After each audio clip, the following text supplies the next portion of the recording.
Bro, what is you doing, man? Y'all, man. If you steal something, you're a thief. I mean, look up in the dictionary, that's what it means. Bad parenting. The pawn shop door swings open, and a furious mother charges in like a bull in a china shop, demanding to know if her daughter sold her precious ring here. How you gonna sit here and tell me? You told me you brought it here, right? Yeah. It best be here. I don't have it. Now what we gonna do? There's nothing What the I can hell do. we gonna do? Cause I need There's my nothing I can do. Don't I just belong have to to my have her mother. ID I'm or there. I want my ring. Not a good impression anyway. To diffuse the chaos, Ashley stepped up. Let's see if it helped or not. You took your grandma's ring Yes. and you pawned it. When? The day before yesterday. Okay, so where's your ticket? I don't have it. So let me ask you a question as a mother. Did you press charges against your daughter for being a thief? I'm not pressing no charges against my daughter. Then you can't get it No, back. no. Get a grip on yourself, Mommy. The woman just won't listen to anyone. Man, where do such people come from? No wonder her daughter's acting the way she is. I came in here to try to resolve the situation. But yeah, you want to see her out. Hey, get off him! You better figure out some way to get your mom's ring back. Watch when I get your ass home. Now see, now you got labeled as a thief. Coin thief. Ooh, there's a new player in the game. This fella's got a quarter that supposedly belonged to JFK when he got the axe. And guess who he's trying to sell it to? Les, of all people. This should be interesting. Hey, the second person to touch it, man. You see this, man? Who was the first? JFK, man. JFK. Hell yeah, I'm trying to get 30,000 for it, man. Really? Our friend here needs to know that he's trying to close a deal with the boss. Yup, the big cheese himself. You know what that means? He better have some answers ready. I don't think this guy even knows who the president is today. What year did they put Lincoln on the quarter? 67. Who's on a penny? Bill Clinton, whatever his damn name is. Well, he means you'll have to take your business elsewhere if you want to avoid glitter and dancing. But anyway, this punk got mad, and here's what happened next. Want to go out for the pass? Please. Man, Follow him out. much, man. Man. Oh, you forgot to ask you. Let's go. See how much made me mess with the oh, man. What? Bro, what is you doing, man? Y'all, man. Pink coat. The woman swaggers into the pawn shop, yelling that the pink coat is hers. Guess who she encounters for the argument? That's right, it's Les. Well, Oh no, she's done it now. What could happen to her after upsetting the big dog? Let's find. This next customer is on a whole new level. She's got a necklace in her possession, so she's not showing up empty-handed. But here's the twist. She's actually here for Ashley, or something else. Could it be her sneaky way of striking a deal with the pawn shop? She's got a good personality, and she's so sweet. Oh, snap. That's the thing, guys. A lot of people pull off scams like this. And let me tell you, the way this woman starts behaving with Ashley is just downright bizarre and idiotic. But hey, let's not waste any more time on the theatrics and get down to business, shall we? Can I look that up? Yeah, I gotta give a price. I adore. Now Ashley's starting to feel a bit uneasy with this whole situation. It's not every day you encounter someone acting all creepy when you've never even met them before. And here's the kicker. This woman insists she's been here before. But wait till you hear what the system records actually reveal. And trust me, it's gonna be a shocker. I look her up in the system. She's never been here, right? I can't find her. Well. Are we really surprised here? This woman just can't seem to stop flirting with Ashley. But what really concerns him is her dishonesty. And let me tell you, her response to it is nothing short of idiotic, yet undeniably hilarious. We've got ourselves a real comedy act unfolding right in front of our eyes. So you lied to me? I do like him. No, you lied. Now, I can't help but wonder if she was just playing her cards to seal the deal, or if she genuinely had a thing for Ashley. Either way, she managed to strike a deal, and now she's out of Ashley's hair. Mission accomplished, I suppose, now back at the pawn shop.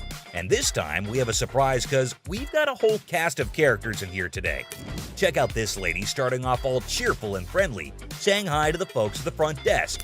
But out of nowhere, she does a complete 180 and turns ice cold. What's her deal?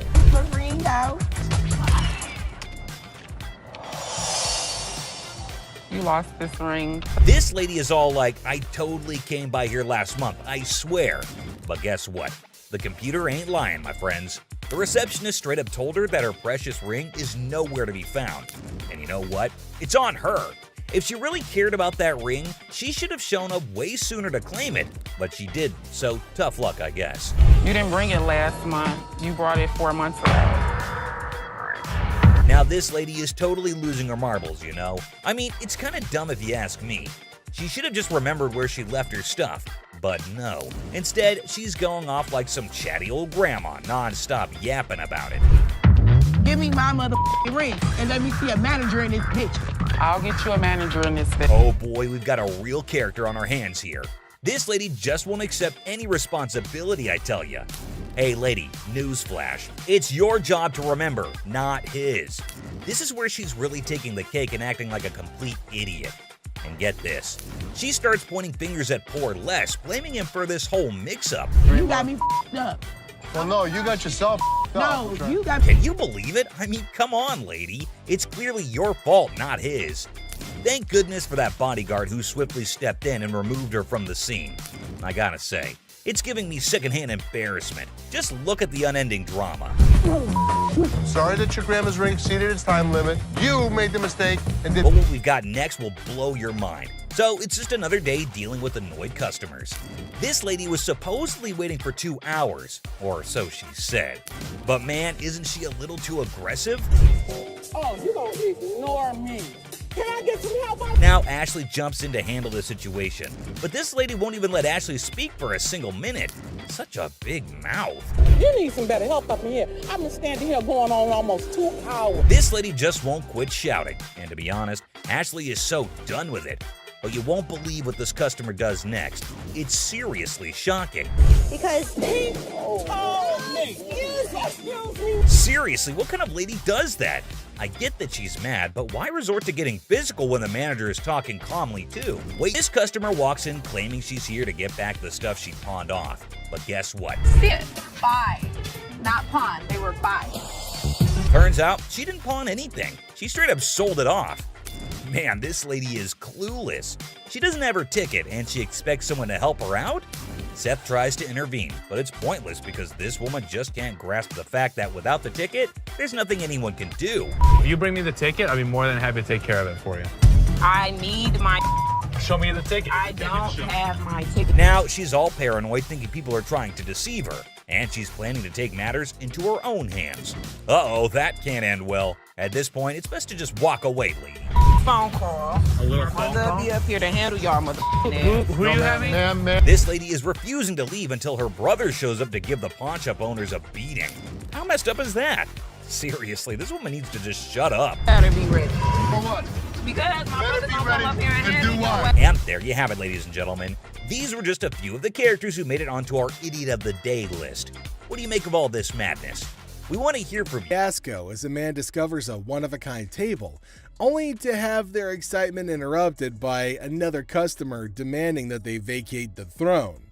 But the first customer is not moving. Get your ass over and shut up. get off that bed. No, I ain't getting off. Get off that bed. What the you gonna do, baby?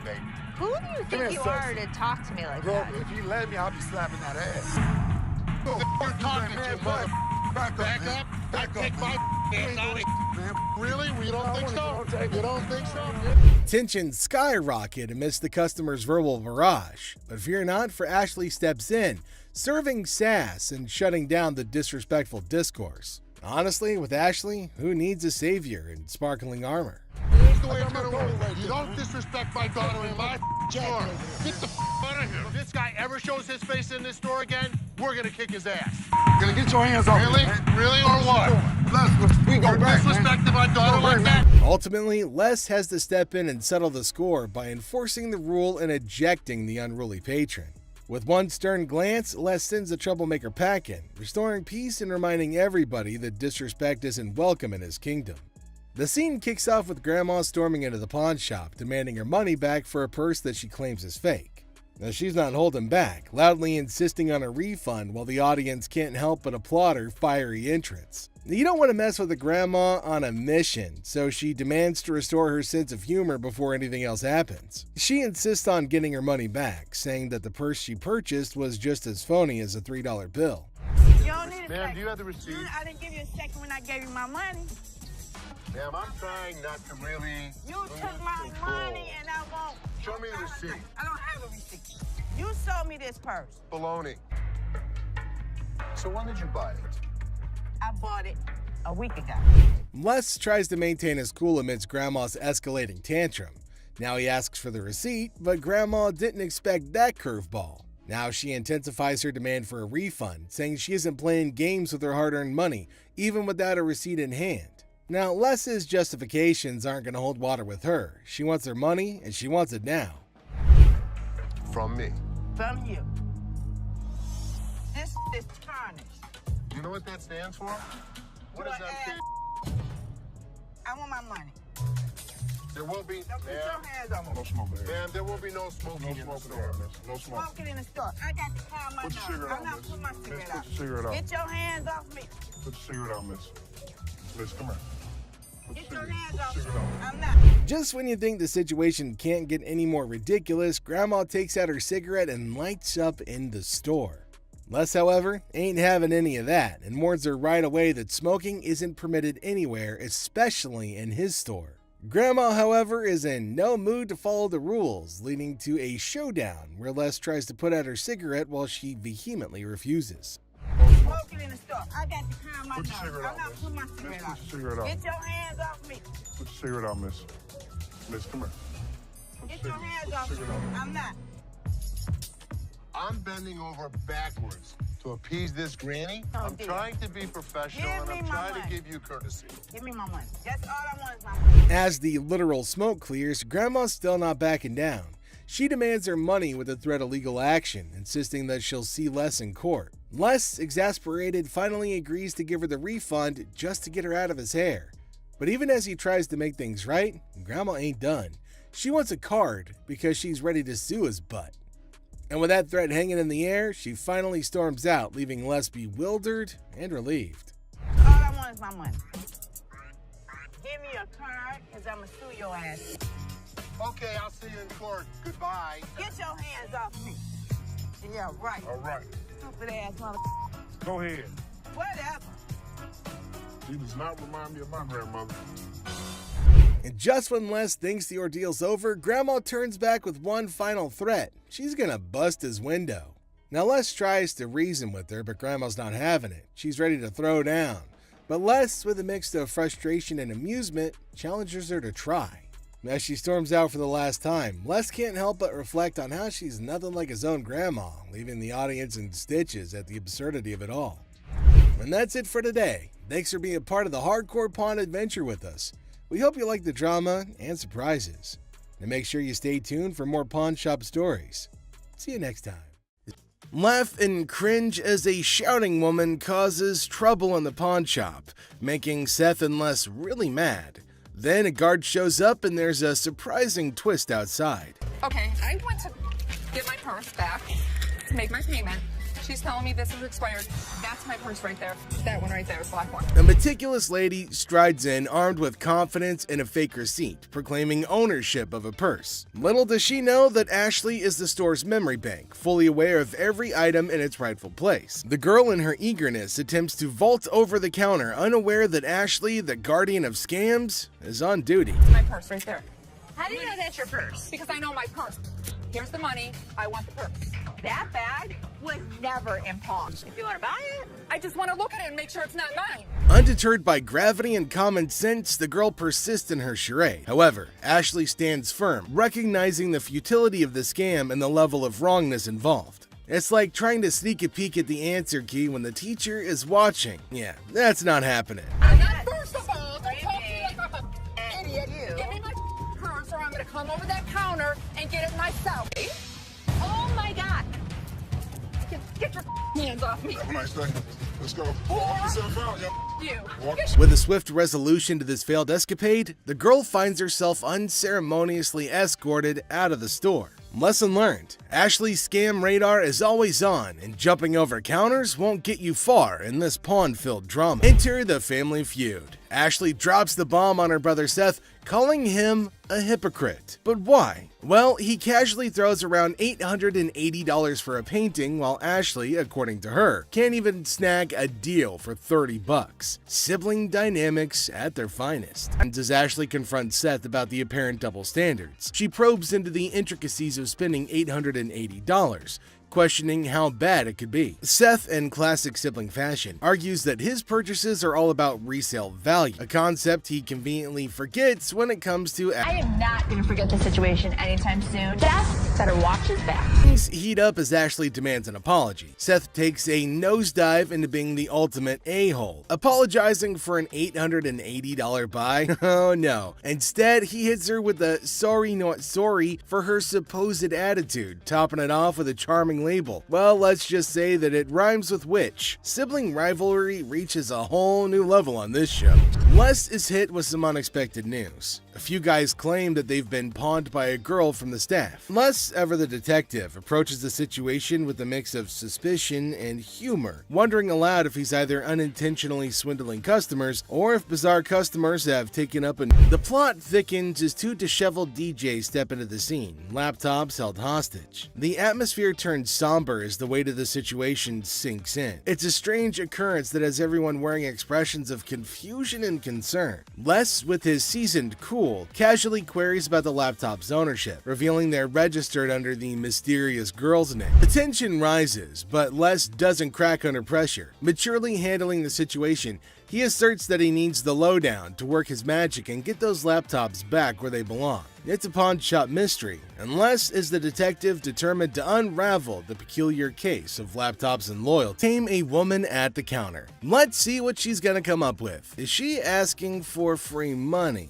I think she might possibly be mad, though it is kind of funny that she's got enough courage to come up and ask for money without investing anything. Now, the lady at the counter frowned and asked her if she paid or not. Intriguingly, she hasn't paid anything, but she's still asking for money. And to make matters worse, she started shouting at her. Everyone around started looking at her, wondering what the hell was going on. Seth and Les get a little furious as everybody's just standing around trying to figure out what's going on. She started bullying her, but the lady tried to explain to her again that she misunderstood the agreement and they're not just gonna give her free cash. Is there something you need help with? No, I'm just browsing. Okay, sounds good. Anything catches your eye that you want me to pull out? I was kind of looking at some of these watches. Okay. Something wrong? Yeah, my phone. I just let my... Did you take my phone? On the showcase. In a pawn shop far, far away from common sense, a customer's quest for an invisible phone turns the store into a circus. Imagine a magician's act gone wrong. Now add grumpy customers and confused employees. It's a comedy of errors where the only thing missing is the phone that everybody's looking for. Look, I ain't crazy, damn it. I just laid my phone there. Yo, you better get off because get the manager. You Another customer in the store, you have got to get out. So please, listen. As chaos reigns supreme, the invisible phone saga transforms into a slapstick showdown. Consider a scene from a stupid action film, but with canes instead of firearms, and insults flying quicker than a swarm of birds. It's like a sitcom on steroids, with each character competing for the title of most absurd performance. I'm out of here, yo. Their business outside. Nobody don't got time for this, yo. Get this old ass. Hey, what's your problem? Oh, for heaven's sake. You ain't gonna need that cane. Go ahead and put the cane down. Chill out. Thanks, Calm down. Yeah, all right. Man, don't hurt nobody. And watch how you use that cane. Shut the hell up. You got grandkids? Granddad. Have a nice day. Now, as the dust settles, the pawn shop resembles a battlefield of comedic proportions. With tempers cooled, the invisible phone remains the elusive star of this absurd show. And when the curtain falls on this hilarious display, only one thing is certain: nobody's gonna leave with their sense of worth intact. Hi, I'm trying to pawn this chain. Yeah, we won't be able to take this. Why you want me to take? Why are you screaming? Because I want my mother money. I'm a boss. That's what I do. Get my money. You're gonna come and get it? One way or another. All right, well, I'll come and give it to you. Yeah. So this guy strolls in all confident, trying to pawn off some chain. He's like, I want $250 for this. But hold up, it's faker than a $3 bill. The drama unfolds as he demands his mother money and threatens to take it by force. Oh man, well we got ourselves a boss in the making right here. Where's it at? Back up. Okay. First of all, that's not real.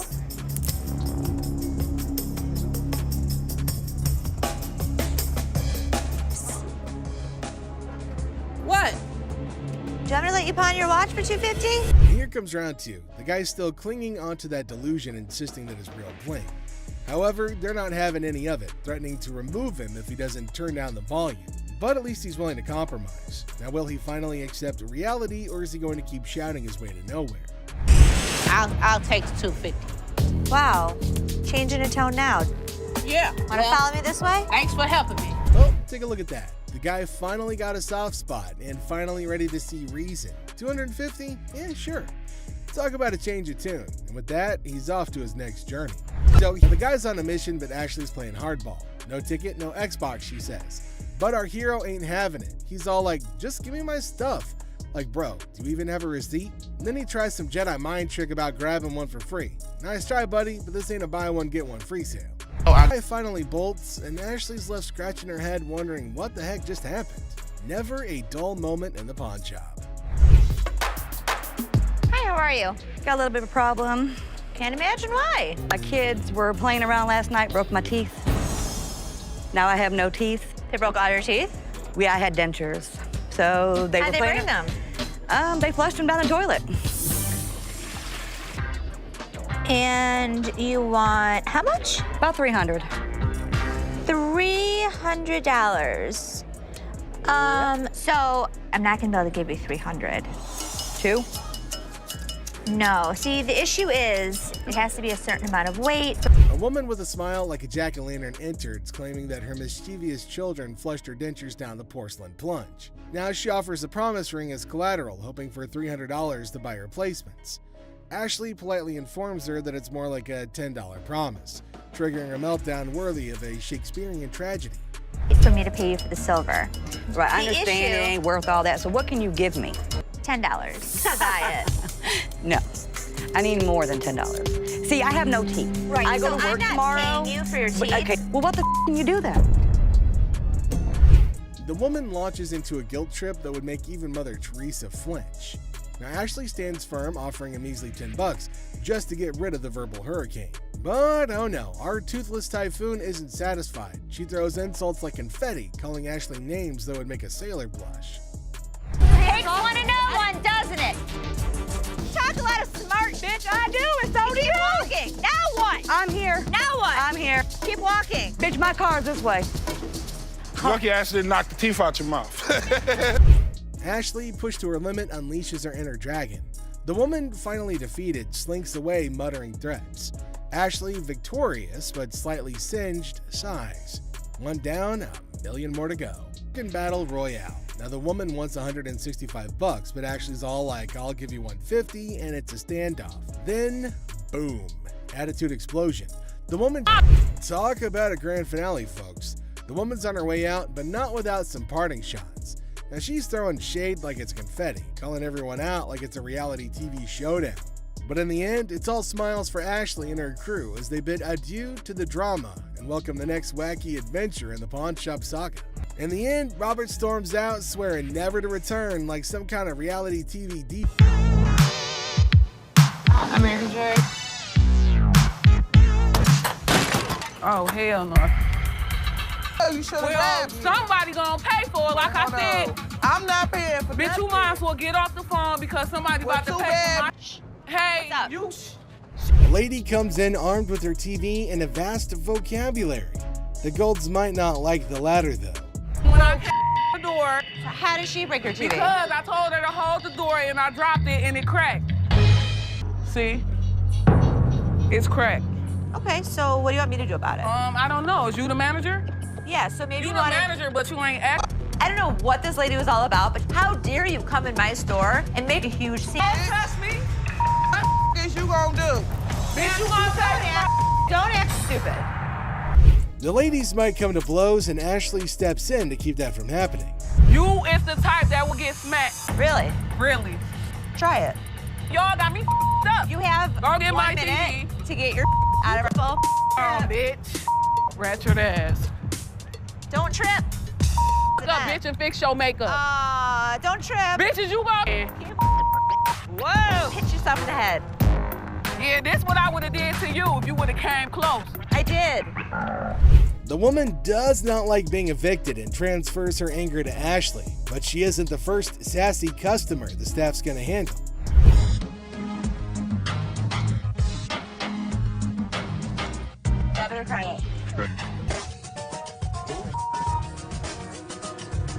I knew it. Seth's system is making everything slower at the front. Like, is nobody realizing this except for me? Free loan line. So I can't get your TV through my little tray here. Well, I don't have the time to wait in that line. I've got to get out of here. I've got things to do. There's a long line. Do not have the time to do that. Just come out here and take my TV from me and give me some money for it. This customer takes the adage, time is money, quite literally when he's asked to wait in line. Seriously? Yes, yes. Come out here and take my TV and give me some money for it. Forward the front. And it's starting to make me insane. Here's the TV. I need some money. Okay, for me, No. there is a line, but you're not going to come in here and demand money. Here. Oh, yeah, okay. You guys see know this? what? Everybody see this bullshit? What? TV. I just damn store. Sure. You. Yay! Okay. I mean, look at the line. The line is huge. Ashley doesn't appreciate being told what to do by rude customers and lets the man know in clear terms. Looks like his TV's going home with him today. But this lady's just not listening to anybody. Well, Seth then enters, so who knows what's gonna happen now, the whole document or not, and she was not listening and constantly arguing and pointing to them as if they had done something wrong. Meanwhile, other women decided to intrude and oh my god, it's gonna be funny. Looks like they've all decided to have a fight in the pawn shop. Wonder how that's all gonna end. And it looks like, now see the other women get in and start shouting at her as everybody behind her was waiting for her to get out of the queue. So they started fighting and now they're all having an immense fight. Everybody around is watching and laughing at them. Well, the guard had to go and break everything up. Well, at least they're all gonna get treated the same way, especially the one who created the mess. Pretty sure they're gonna hold him up and throw him out. And there they go, they're still shouting and fighting with each other as well. They were sent outside and they started beating on each other, holding each other by their hair and hand. They beat the crap out of each other and people around them were just watching and waiting and having a curious but funny conversation about their nonsense. Talk about a hella cringe episode. Okay, so there's a guy coming into the pawn shop with something in his hand, maybe a poster. But what's it for? He came to Seth and the other man and showed them this poster. Now it feels like they're interested in it and there might be a handsome deal between them. Detroit Lions players had signed. Did you drag it in? $1,000. He started describing the poster that's mainly about the protest of people in history, and it's got lots of signs of well-known people and has got a lot of worth. He explained everything in one go and demanded a heavy amount for it as it was really valuable to him. Seth told him that it's got some stains on it, and it's no doubt the same poster of Historical Strike, which made it worthy, but for him it might make a lot of difference. Seth and the man explained that it's not about the worth that he's asking for, in terms of thousands of dollars, but it's also about the condition of the poster, and it's not in a very good one. The man is continuously arguing that it's got signs all over it. If Les has seen it, that he'll definitely be surprised and definitely pay more than $1,000. Well, as for Les, he just came in. Sharper than you. So for $5. Les judged the entire piece and told him that he's asking for too much, and later on they further described that it's torn from the top and the bottom, and it's also got damage and they can't pay more for it. But he still won't agree to pay for it. But he did say that he'd charge $500 off of the amount, but they couldn't reduce it any further. Value? Let's $100 cash money right now wouldn't make a difference. According to Seth, it's a historical and cool piece and might be a profitable deal for them. So he asked the man if they'll pay $750 for it. But the man was stunned and said that they're paying too little. He said that you should pay more, but Les is arguing that no one can pay you more than this. He asked for $200, but no, it's not going to be a good deal, and they told him to leave. The man in need got a severe shock and held up the poster thinking. Les again said that they can't pay more than $100. And after some time of a customer comes in to pawn a very old-looking TV and DVD player. This is a type of thing that nobody's interested in. The guy thinks he can't be thrown out of the shop, but Seth proves him wrong. How are you? How can I help you guys today? I want a meat coat today. Should I wear a small? Any color? The brown one right there. Yep. Yeah. Absolutely. I like that one. Really nice. Absolutely. You want to try it on? Yeah. Let me see here. So help me on this. Yeah. You sure this is a small? It's actually a medium. What? No, I wear a small. Try it. Try it. Suck it in. Oh, this has got to be extra small. Let me see here. Let me see. Let me see. Here, help me on this. I got a bad arm here. Let me see. Let me see. Oh no, extra small, extra small. I think we got it. We got it. We got it. Okay. Oh, that's pretty too. That is it. Somebody else that we can talk to. We know what they're doing around here.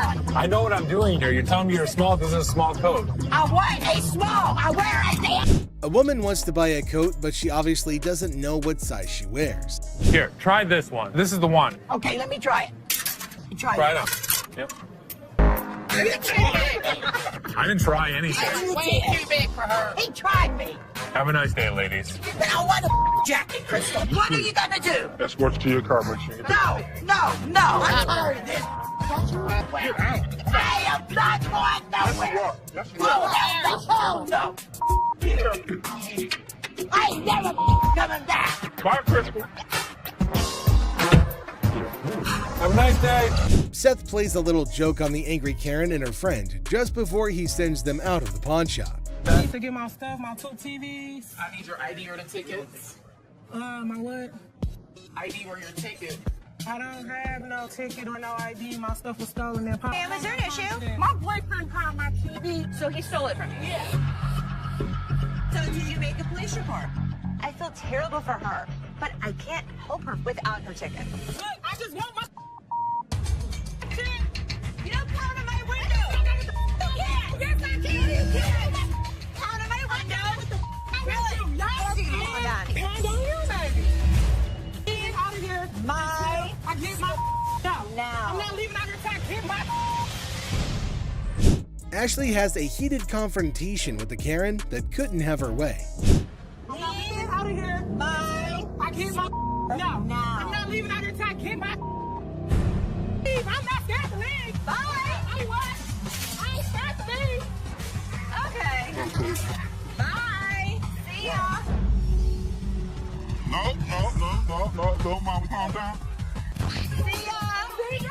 We're not the police, but damn it, we're not your local psychologist neither. And you have a lovely day. God. Ashley makes sure the angry Karen leaves the pawn shop, but she doesn't do so. She doesn't last long in the pawn shop, and she even broke the TV more for some random reason. Look at a watch. Absolutely. Is that a ladybug? It is. Yeah, that looks kind of nice. Full cut stones. Give me a second. Okay. Mother pearl dial, like I said. Man, same old, same old. What's going on? Excuse me? Don't you get paid by the hour? Trying to rush people? I'm not trying to rush you. You are trying to rush me. Get the watch back out. Don't try to play me. Seth and this customer can't seem to get anywhere in this transaction because she's texting. No, I'm not You laughing. laughing? You laughing? What's funny? Are you mental? Menthol? Mental. Oh. Do you see this phone? Do you see me texting? I can slow down. Yeah, please slow down. I am texting at me like I'm crazy. I'm crazy to you. I ain't crazy. Yeah. I'm a VIP. You better recognize. Have a good day, man. You have a good day.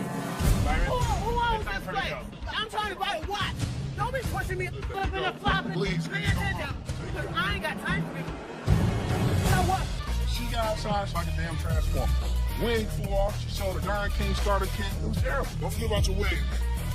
Have a good day. Leave me alone. The woman gets worked up about her texting. This leaves Seth no choice but to send the woman off the premises. Odd package. What would you do if a man strolls into your shop with a massive bag? Obviously, you can't wait to find out what's in there. This is what this sneaky guy did.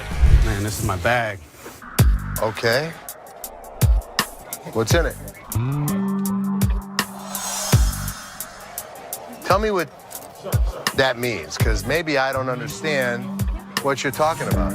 Looks like the man had a top secret mission with this bag. He didn't let anyone unzip it. In my opinion, he's a freak. See for yourself how the whole scenario went down. You can't bring in a big bag into a business and not expect to have it searched. What the hell? Oh my God. My man, oh my God. What the hell? Wow, that was unexpected. I can't believe what just happened. I might need a moment to process this. It's not something any of us were prepared for. So I'm just gonna let things lie. If I see anything on the news, I'll report that he was here. I saw that. For all I know, there's a half-naked man in a gold G-string running around the streets of Detroit. Holy Pregnancy deal. A pregnant mom walks into a pawn shop, excited to purchase a wooden horse for her unborn baby. I was just here last week and I seen this horse that y'all had and I really want it. I didn't have the money last week. For sure. You saw it? Where is it? It's right over here. Sure. When are you due? Well, I'm due next month. Oh, it's your first? Yes, it is. Oh, but the down part was that she has no money. How unfortunate considering her husband left her. Hearing her story, Ashley gets all empathetic and decides to give away the object to the yet-to-be-born baby mama. This is what she has to say. Let me tell you what I can do for you. You give me the 5, and then my gift to you is the remaining 15. That'll be great. That'll be really great. Okay? It means so much to me. Well, everything went well for the lady, and even Ashley was proud of herself for doing a good deed. Until this happened. Help you and the baby. What the Hello? Excuse me! Excuse me! Wedding ring crook. Looks like someone's sleeping on the couch tonight. This wife found a pawn slip for her wedding ring in her husband's wallet. Time to hit up the pawn shop and get it back. So your husband stole your wedding ring? Yes, he took it because we're having financial problems. I get why he did it. I just want to pay for it and get my ring back. Did you make a police report? No, I didn't make a police report. The hell am I gonna make a police report for? The angry wife missed the no ticket, no service memo.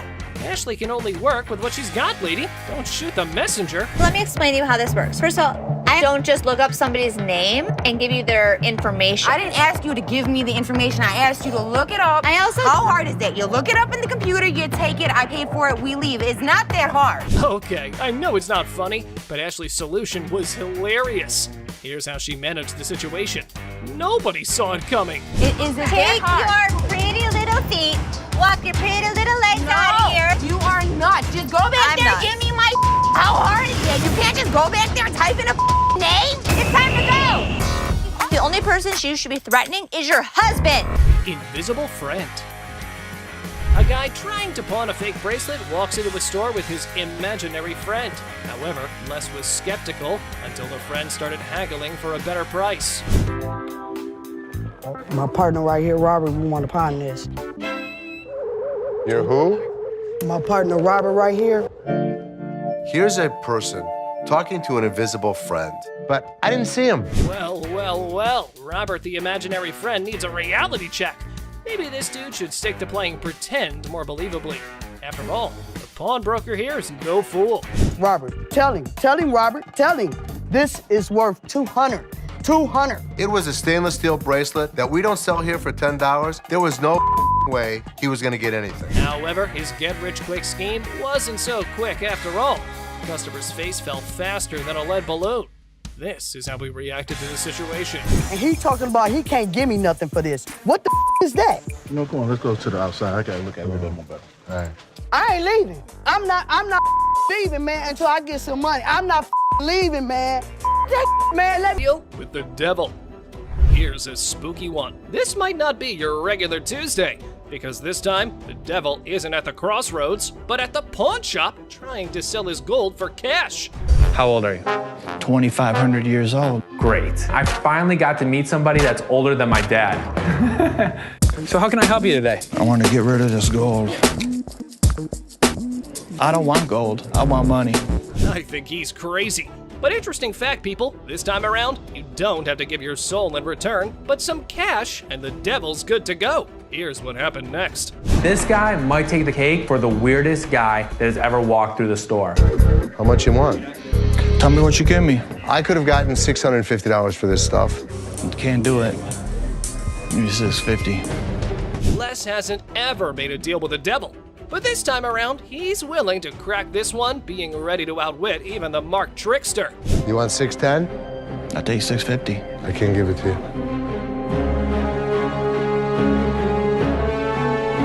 I guess we don't have a deal.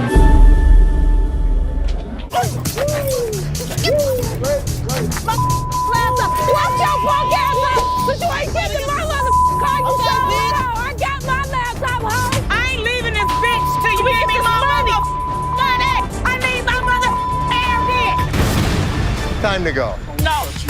My friend's laptop. Are you low on cash? How about you swipe your laptop, hoping to make a quick profit at the nearest pawn shop? If you want to give it a try, just watch what you're heading into. What the hell? You mean to tell me you don't stole my damn laptop and I don't blame them damn kids for this damn laptop? All this damn. That's how you don't blame me? We supposed to be friends? Got me up. Taking my laptop. Ugh, that tension, right, folks? However, our big boss Les was unable to fully comprehend the conflict.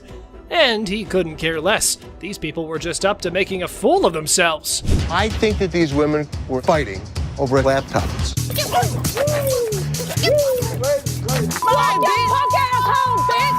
Watch your punk ass up! Cause you ain't getting my motherfucking car, you bitch! I got my laptop home! But we, being a sucker for drama, sorted it all out.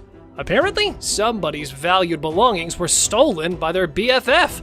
What chance do they have of surviving this unthinkable betrayal? I got my laptop all this time, and I'm thinking these Okay. All right, that's enough. That's enough. all this time, my laptop was missing, but I got my laptop. That's all that matters. All right. Earring error. In the dazzling world of pawn shops, we find a woman aiming to part ways with her prized earrings.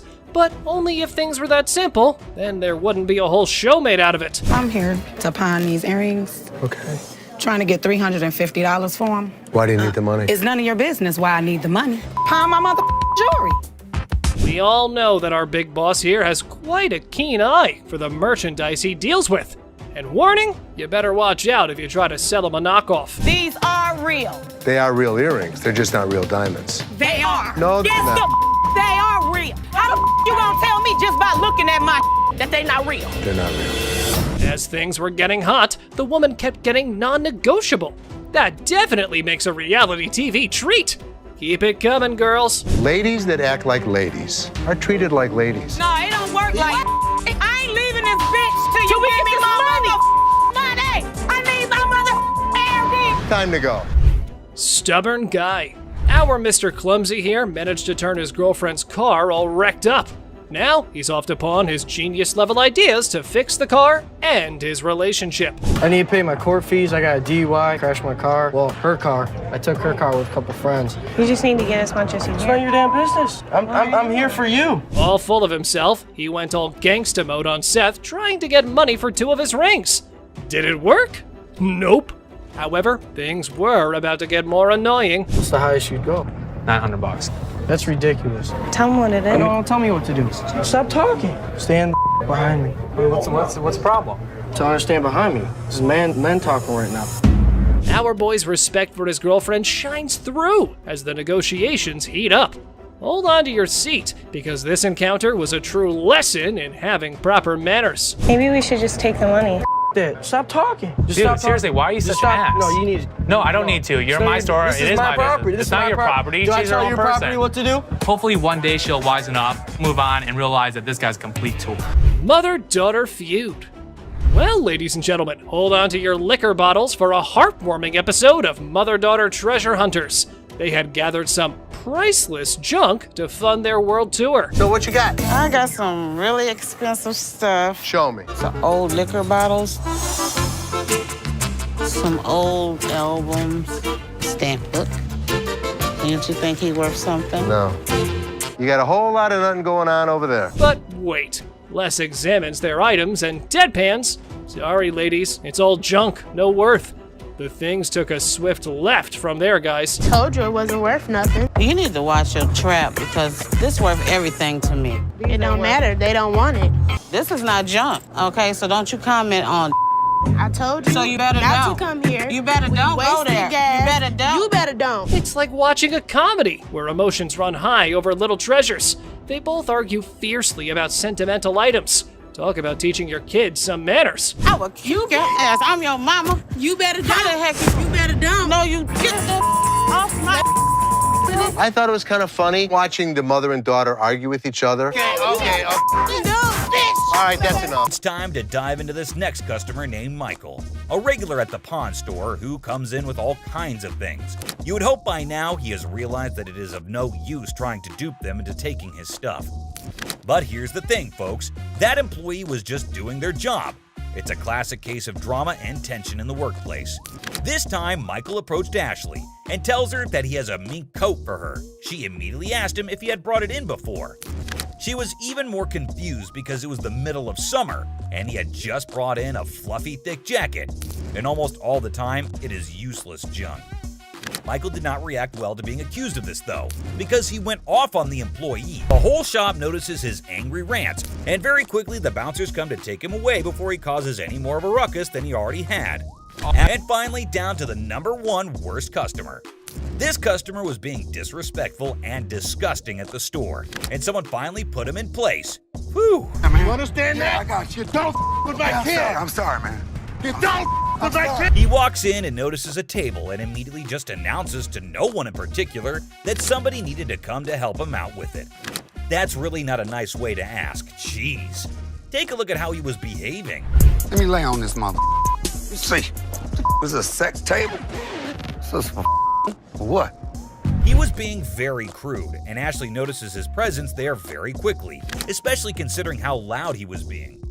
He again keeps shouting for someone to come help him, and then, you won't believe this, but he asks for Ashley in person and says she is his girl. Take a look at what he was saying, or rather shouting. Ashley, man, that's my girl. Yeah, I want Ashley, man. Oh boy, get a load of this, guys. Ashley was absolutely disgusted by what was going down. Turns out this dude we're talking about is a regular at this store, and he's always spewing disrespectful comments left and right. But here's the twist. Most of those nasty remarks are aimed right at Ashley herself. Can you believe it? But wait, there's more. This time, he's taking his craziness to a whole new level, and Ashley's never seen him act this bonkers before. He asks her what the table cost, and when she tries to reply, he says something completely horrible that caught everyone's attention. What you want for this table, girl? Get your ass over here and shut up. The moment she spots this guy on the table, she's like, "Yo, get off, dude." But he's not having it. He keeps telling her to shut up or get lost. That's when the bouncers step in, swooping in like superheroes to have her back in a flash. But here's the kicker, my friends. Even after all that, he still won't quit with the rudeness. He's talking down to her like he owns her or something. And let me tell you, she's beyond upset.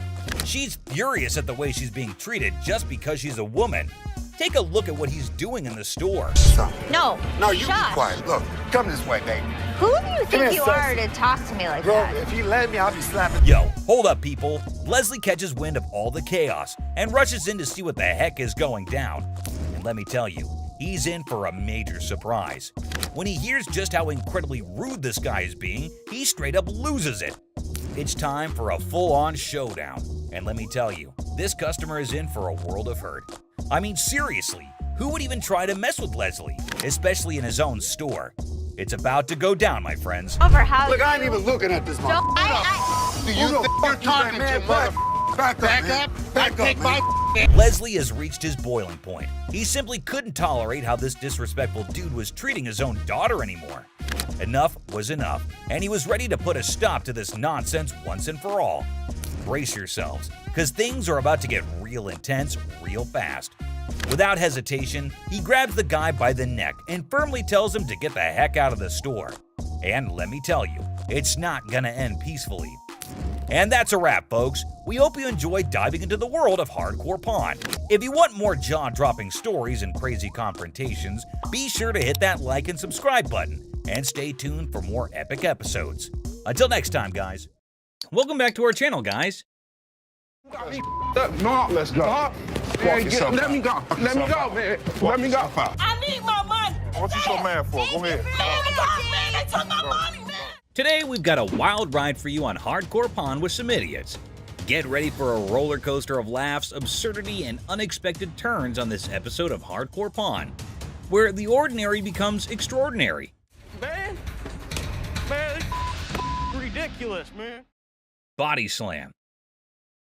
A man brings heavy vibes into the pawn shop, sharing his grandma's passing and hoping to trade a ring for rent money. Ashley adds a sprinkle of sympathy, making the somber moment oddly endearing. Well, actually, I'm not doing so good. No? My grandma just passed. I'm sorry. Ashley rains on the customer's parade, revealing the ring's lack of godliness. Frustration brews, and Ashley suggests pawning everything but the kitchen sink. The struggle for value turns into a financial comedy sketch. It's not real gold. So you saying it? Basically, y'all sit up here and waste my time talking to you? You don't waste your time. Ashley, usually the pawn queen, battles a customer storm. The ring debate escalates into a shouting match. I'm trying to help you solve your issue. What you mean? What you I'm mean? trying to help you solve your issue. Lower your voice. The customer wants quiet, Ashley wants value. The result? Pawn shop opera in full swing. Don't tell me what to do. Don't put your finger in my face. Don't put your finger in my face. Enter Byron, the pawn superhero. Ashley's yelling fest transforms into a tag team wrestling match. No, let's go. Man, let me go. Let me go, man. Let me go. Bitch, I'll be back. Byron takes center stage, slamming the customer out the door like a disgruntled WWE star. Let me go. Man, y'all got me. It's a pawn shop drama with a security twist. People come in my face all the time and people like scream at me. Nobody's ever touched me. A $3 bill. Hi, excuse me. Yeah. Hi, I'm looking for a watch, maybe about $100. I got $100 to spend. Well, look at this drama unfolding in our favorite pawn shop. A woman struts in like she owns the place. The owner, trying to impress her, showcases some bling, and she's all ears. It's like a weird dance of possessions. That's really pretty. It's really Looks pretty. good on you. That was 100. 100. I'll take it. Okay. Things are heating up. The woman, feeling all high and mighty, wants the pricey watch. Negotiations are on, and after some back and forth, she says yes. Cash time, right? Wrong. Now we add tax on that. It's gonna be 106. All right. Here. Hold up, the plot twist is here. She pulls out a gift card worth $100 and thinks she's the queen of the Pawn Palace. The owner's face? Priceless. She's like, lady, are you serious? These are not our gift cards. What would you call it? It These says are preferred customer. No snap. The owner ain't buying it. He accuses the gift card of being faker than a $3 bill. Trauma alert. The woman's in denial, insisting it's legit. This is better than a soap opera. Apply $100 on it. That is not our gift card. And now, ladies and gentlemen, we've got a full-blown showdown. The owner versus the woman. It's like a bad reality show. She's trying to swipe that card. He's not having it. Cue the verbal fireworks. Okay, I'm not about to lose. Hold on, one second. Let me explain this I'm to her. not about to lose. I want the watch. Turn around and swipe. The tension is thick, and so is the irony. The woman's yelling, the owner's smirking. It's like a comedy sketch gone wrong. This fight is going in circles, and I'm here for it. You the ugliest two sisters I've ever seen in my life. Finally, someone with common sense. The owner kicks her out like he's escorting a misbehaving guest from a party. She's asking for directions like she's lost.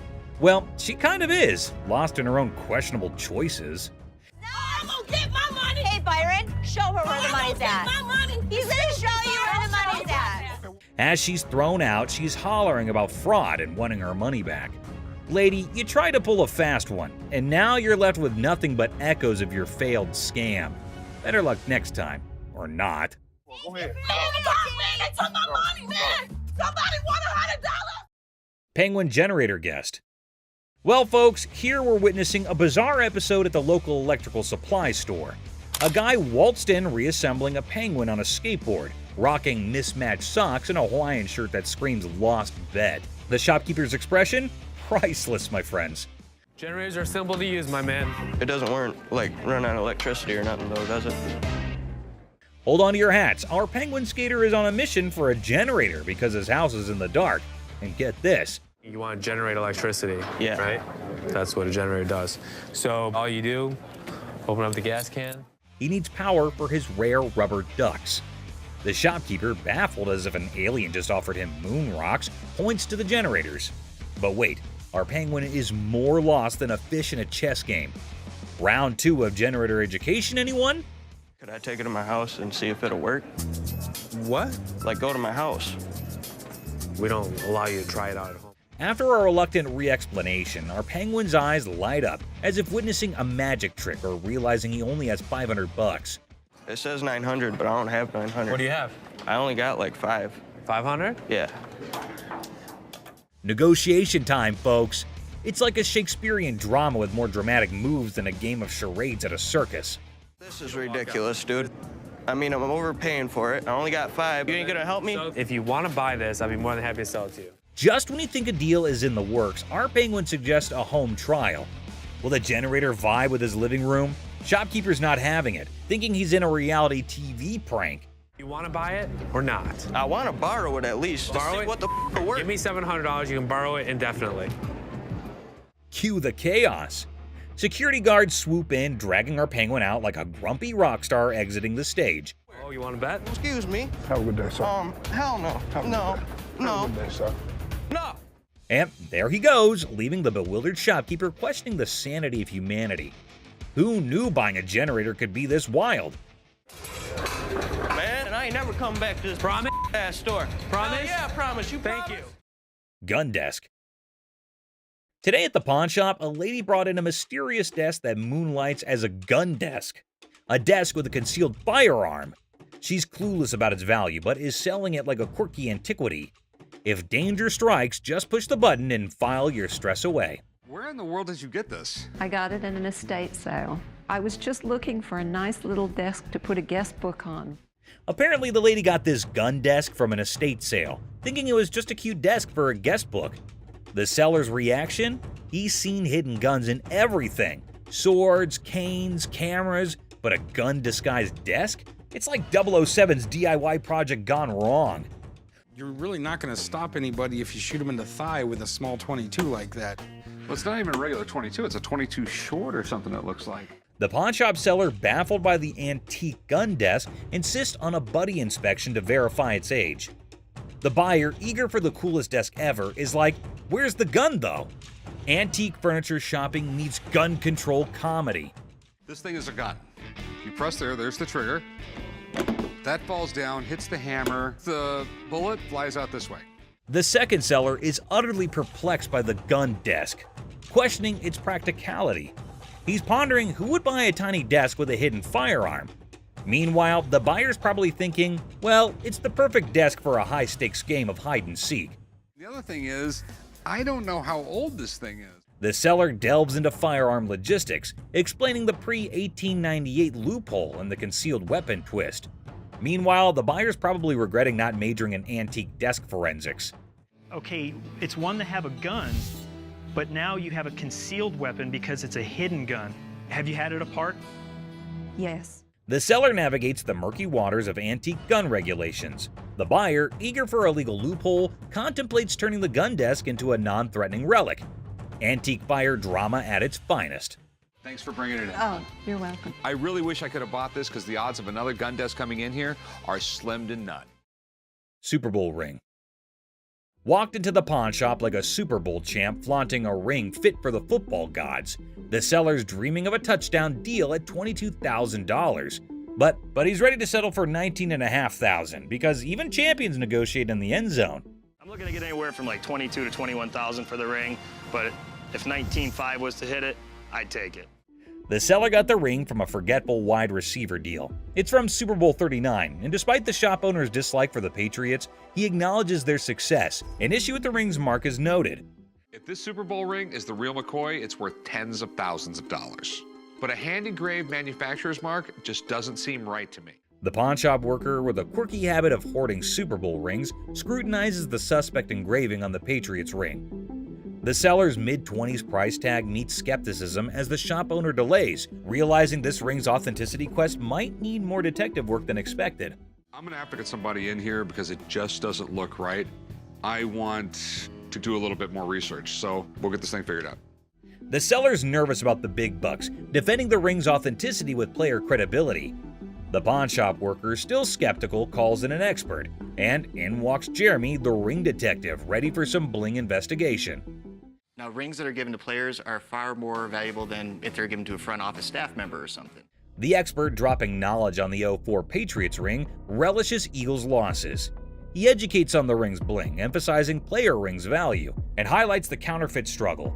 The pawn shop now has a sports memorabilia professor.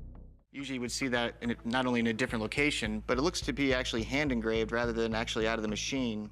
The expert dissects the Jostens mystery, noting hand engraving and unique features. Despite the unconventional markings, he vouches for the ring's legitimacy.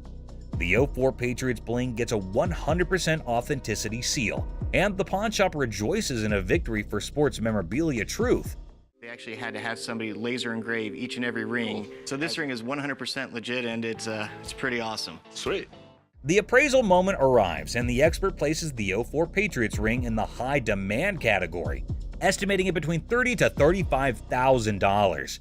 Super Bowl rings from players such as this sell from about $30,000 to $35,000. Nice, nice. The seller, aware of economic woes, starts at $22,000. But the pawn shop owner, considering the long wait, bargains at $18,000. Negotiations roll with a counteroffer of $21,000, reminding the seller you don't have anything like this in your showcase. The ring dance continues. I go 21. You don't have anything like this in your showcases. I know you have a Patriots ring, but you don't have that Patriots ring. After intense haggling, the 04 Patriots ring lands in the pawn shop owner's possession for $20,000 cash. Family banter erupts over the new addition, turning it into a $20,000 paperweight threat. The ring battlefield unfolds. I'll give you 20 grand. Pass. 20 grand. Cash. $100 bills. Just because I need a Super Bowl ring for every one of my fingers. Deal. Deal. All right. German spy camera. At the start, the speaker enters a pawn shop and introduces the item, a 1950s German spy camera reminiscent of something out of Inspector Gadget. The brief mention of Inspector Gadget adds a touch of intrigue and playfulness to the scene. So how's it work? You adjust these little dials here depending on what you're trying to take your photo of. The focus shifts to the camera itself, identified as a Minox 3. The speaker highlights its compact size, likening to a cigarette lighter. If you give a 10-year-old a camera and say it's not just a camera, it's a spy camera, it probably got you out of your parents' hair for a couple hours a day. Oh, yeah. The customer expresses the purpose of their visit to sell the 1950s Minox 3 spy camera. The stated price expectation is around $150, indicating the perceived value of the vintage device. With all this on there, it makes it completely illegal for me to have anything to do with it. Chopper loan negotiation. So how can I help you? Yes, I got this. I can help him. I got it. How do you think you know more about silver than I do? I know how to price it. I know exactly how to. In a high-stakes confrontation at a jewelry counter, emotions flare as two individuals argue over expertise. Tensions rise with each claim about pricing silver, creating a chaotic scene. $30,001. No, it's not the $1. 30 grand. I'd like to say yes. Listen, 40 or 20. Let's slip a coin. The scene shifts to a pawn shop where negotiations over a custom-made chopper motorcycle take center stage. The owner seeks a loan, facing financial struggles and desperate circumstances. What are you doing? What you got? See if I can get a loan on my chopper. It's a 113 motor. The motor alone was $7,000. The stakes rise as a coin flip determines the fate of a $20,000 loan for the chopper. The tension escalates, showcasing the unpredictability of financial decisions and the impact on the customer's life. I've seen a lot of motorcycles come in here, but I've never seen one like this. Okay. I need about $10,000. The focus shifts to the custom chopper's specifications and sentimental value, highlighting the emotional connection due to the brothers' craftsmanship. The negotiation becomes a delicate balance of compassion and financial reality. On a loan, about $5,000. Paying off both, or I mean... 5,000. I'll go 5,500. All right. Deal. All right, we'll get you low. 5,500. The episode concludes with a deal struck at $5,500 for the motorcycle. Despite falling short of the initial request, there's a glimmer of hope for the customer, bringing a mix of relief and uncertainty. Misguided price pursuit. Look at that. Is it real? Well, you gotta pull this. Pull that. Try pulling that. I don't know how much that is. You got nothing. Two black women enter a pawn shop and discover a game machine. Excitement turns to disappointment as they realize it's for entertainment only, not for winning real prizes. This is a toy. That's a toy. It's a toy. This is here for the manager. I'm the manager. Nice. You're not gonna get it. The atmosphere intensifies as the women express their displeasure, demanding a prize from the machine. The situation escalates and the guard steps in to address the misunderstanding. Let's go out. Let's go. Well, just keep walking, man. Keep walking. Don't tell me what's order. Come on. Y'all out of order. The conflict peaks as the women continue to argue for a manager's intervention. The guard ultimately expels them from the pawn shop, concluding the incident. Bubble hockey. Bubble hockey. Detroit Classic. I'm thinking $2,500. How much did you pay for it 10 years ago? $3,500. A pawn shop encounter unfolds as a customer eyes a bubble hockey game. Negotiations kick off with a customer seeking $2,500, but the pawnbroker questions the value. Under $1,000. Maybe we work out a little game. Winner gets the price. $900 if you win, $500 if I win. Oh, can't do it. The negotiation continues with the pawnbroker proposing a lower price, suggesting a gaming duel to determine the final cost. The customer hesitates, seeking a higher amount. $100 out of this thing. 16 you win, 400 I win. All right, I win $1,600. The game begins and the customer dominates the bubble hockey match, securing a convincing victory. The pawnbroker acknowledges the expertise and adjusts the evaluation accordingly. Let's go. But I know I'm gonna win this bet. These aren't those $1,200 ones? The conclusion sees the pawnbroker acknowledging the high value of the game, recognizing it as a genuine classic worth $2,500. The customer prepares to complete the transaction. Wrestling trunk triumph. We have a champion item for you today. I think I got your new bathing suit over here. I don't think that's my size or my style. The episode presents champion-level memorabilia, wrestling trunks worn by Titus O'Neil during Money in the Bank. Banter between the pawn shop staff sets a lighthearted tone. Well, these are wrestling trunks. Okay. Are they worth anything? So where did you guys get these? From a buddy of mine shortly after the show. Negotiations unfold as the seller details the trunk's origin, worn by Titus O'Neil and his college football background. Price discussions ensue, involving humor and strategic bargaining. Oh, how much are you looking to get? $1,800. Are they worth that? What do you think about 800? What about 14? Money at $1,000. Go for it. You have a deal. All right. The negotiation reaches a climax as Chumley proposes $800, leading to an amusing wrestling-themed banner. The final agreement settles at $1,000, and the seller agrees to the deal. Right. And you sure this is like real and everything? Yeah. But you're sure they're real? 110%. Concerns about authentication arise, with reassurance that the trunks are genuine. Rick, the pawn shop owner, decides to break even on the purchase and seeks dinner in return.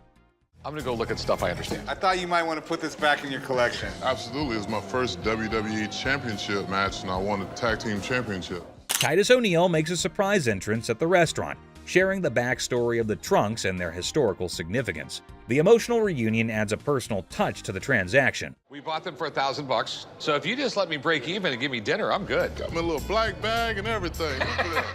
The episode concludes with Titus O'Neil expressing gratitude, and the pawn shop staff excitedly anticipates dinner. The atmosphere remains lighthearted, emphasizing the unique experiences of the pawn shop. Gunfire and negotiation. It was handed through the generations to me. What are you trying to get out of it? I'm looking for $50K. 50,000. 50,000. Corey introduces Alex to Craig, who has a fascinating antique wheel lock gun. The guys are amazed by its rarity and history, and Alex is about to share some cool facts. Man, this is stunning. Dating from about 1600s. I've never seen anything like it before, but he's asking $50,000. Alex dives into the history of the wheel lock, revealing it's a German-made firearm from the 1600s. Craig is nervously considering a $50,000 price tag. Alex suggests a test at the range. Yeah, this is special. I love this wheel lock. And you still want 50 grand for it? Absolutely. After research, Alex discovers that the gun belonged to a Prince Archbishop's personal guard. The guys head to the range for a nerve-wracking but successful test, and Craig's asking price is discussed. Nice! What do you think it's worth now? I think it's $40,000. In a quirky twist, Corey notices devil emoji targets for a gun designed to protect a Prince Archbishop. The gun fires impressively, and Alex estimates its value at $40,000. Not as easily as I could do 30. I would go 32.5. Lose it over that. We'll do 32.5. The negotiation begins with Corey expressing admiration for the unique gun. After some back and forth, they settle on $32,500, striking a deal for the exceptional wheel-lock gun. Churchill letter. A historical dealer brings a Winston Churchill letter to the pawn shop. The seller's writing? Not so great. But hey, it's Churchill, and the drama begins. I have a Winston S. Churchill typed letter signed. Okay. A quirky twist. Churchill wrote to a food writer about a paperweight from Benjamin Disraeli. The pawn shop team dives into the historical circus, paperweights and all. Enter Steve, the expert, unraveling the mystery of Churchill's signature. The magnification saga begins, complete with ink flow discussions and hilarious attempts to decipher the genius's handwriting. A surprise appearance by a 1968 Jack Kevorkian Volkswagen van shakes things up. The chopper deal is done, but now Churchill's letter gets a comedic price tag dance. Negotiations, magnifications, and laughs galore. The thing I do like about this is it's got the writing on it, and I would put the value at the high end of that scope, so probably about $1,500. The final act, the pawn shop owner, a smooth talker, bargains down to $1,200. The deals are sealed and everyone heads off with laughs, paperweights, and probably a newfound appreciation for historical handwriting challenges. I think 1,200 sounds good. All right, it's a deal. Thank you, Mr. Harrison. Meet you right over there. We'll do some paperwork. Goofball. Our tale kicks off with a grinning goofball strutting into a watch shop, exuding joy like he just hit the jackpot. His guest snagged the ultimate timepiece. The shop's proprietor, eyes sparkling with mischief, unveils a watch that could outshine Big Ben. Our hero, wide-eyed like a kid in a candy store, marvels, wow, treating it like a time-traveling marvel. But oh snap, it's tagged at a hefty $75. Cold, hard cash, not Monopoly money. Undeterred, our bold hero eyeballs another watch, a jaw-dropping $599. His face? Priceless shock. Unfazed, he blurts, "Yes, I want it!" Then comes the knee slapper. He pulls out a crumbled $2 bill. The shopkeeper holds back laughter, educates him. "That's $2,000, sir." It's a $2 bill. Okay, and it's worth $2,000. You can practically see the gears in the guy's noggin spinning, desperately seeking a way out. "Anyone up for a cash exchange?" he suggests, madness twinkling in his eyes. The shopkeeper, smelling trouble, hesitates, perhaps a financial genius or a victim of too many cartoons. In a wild finale, our hero with a mischievous grin hurls absurd insults like, "You're chunky with a giraffe-like neck." The bewildered shopkeeper calls in the guard. Enter the guard, booting out the funny guy, leaving the shop in stitches. Have a good day. Big Mouth is hungry. Unexpected drama. Strap in for a wild pawn shop ride. A lady steals the spotlight, but surprise, Mr. Sneaky tiptoes in for a bear hug, sparking unexpected drama. Gasps echo as the leading lady jumps, but it's just a playful fella. Great day in American jewelry. Laughter erupts. Who knew a pawn shop could be a comedy club? In this 6-second snippet, the pawn shop transforms into a stage for unexpected antics, surprising and delighting in this unlikely comedy setting. Great day in American jewelry. What can I say? In the chaotic shop hustle, a dude flaunts a watch that could fund a small country. The shopkeeper, hungry for a bargain, attempts a haggling dance. But Mr. Watch Wizard wants stacks on stacks. I came over to sell a beautiful watch. Okay? Tell me a little about it. Cue the dramatic moment as the shopkeeper grabs him, yelling, "Hold up, time traveler!" Suspense builds as they investigate. Is it legit or a fancy imposter? Get ready for the ticking truth. So can you come back in about an hour? No problem. Perfect. I'll see you in about an hour. Thank you. Picture our man playing Sherlock, sneakily starting the girl checking the watch. Instead of screams, laughter erupts. A mischievous symphony until the fun police arrive. An authoritative figure sternly commands, "Stop right there." Giggles turn into awkward coughs. Lesson learned. Messing with the timepiece police is no joke. They keep the watch world in check. Somebody had it open. You can see how screwed up they made those screws. Someone did have it open? You can see. Business clash. A dramatic drama unfolds as Mark, introducing himself, seeks business from the owner. Tension builds with background music, setting the stage for unexpected confrontations. Clearwater, Florida, but I have family up here in Northville, and we're starting a towing company, recovery, impounding. Mark pitches his towing business, convinced it's a better venture. The owner, unimpressed, rejects the offer, leading to a clash of perspectives and business philosophies. Well, things happen. We don't have that problem because we have fences around the building. The owner dismisses Mark's proposal, asserting control over his domain. Well, I'm going to give you some paperwork to sign. I wouldn't sign anything because I don't need your services.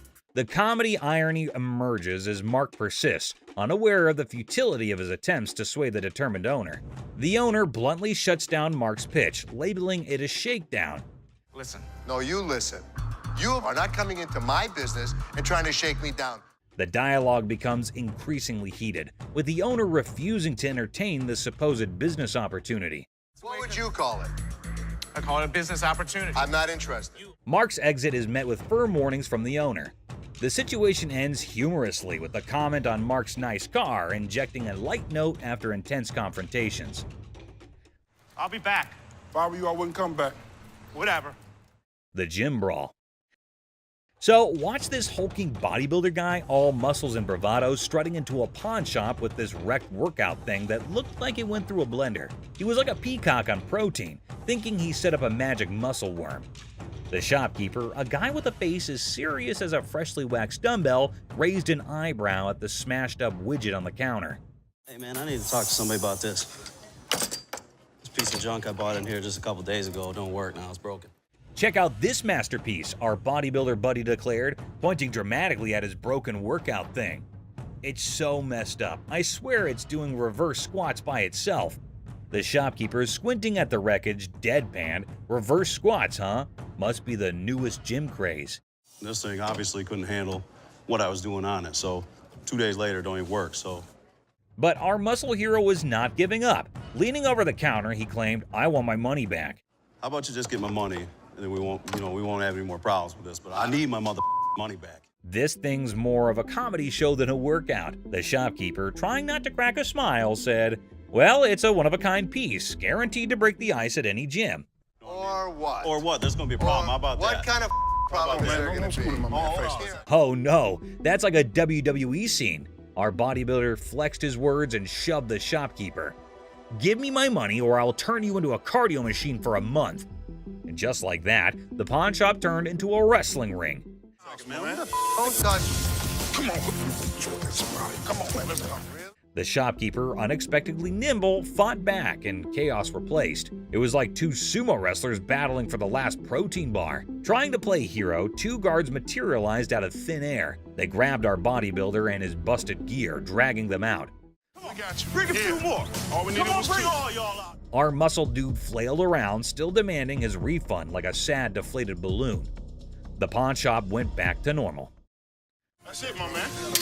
Bring a few more. Here's your machine, buddy. The art of negotiation.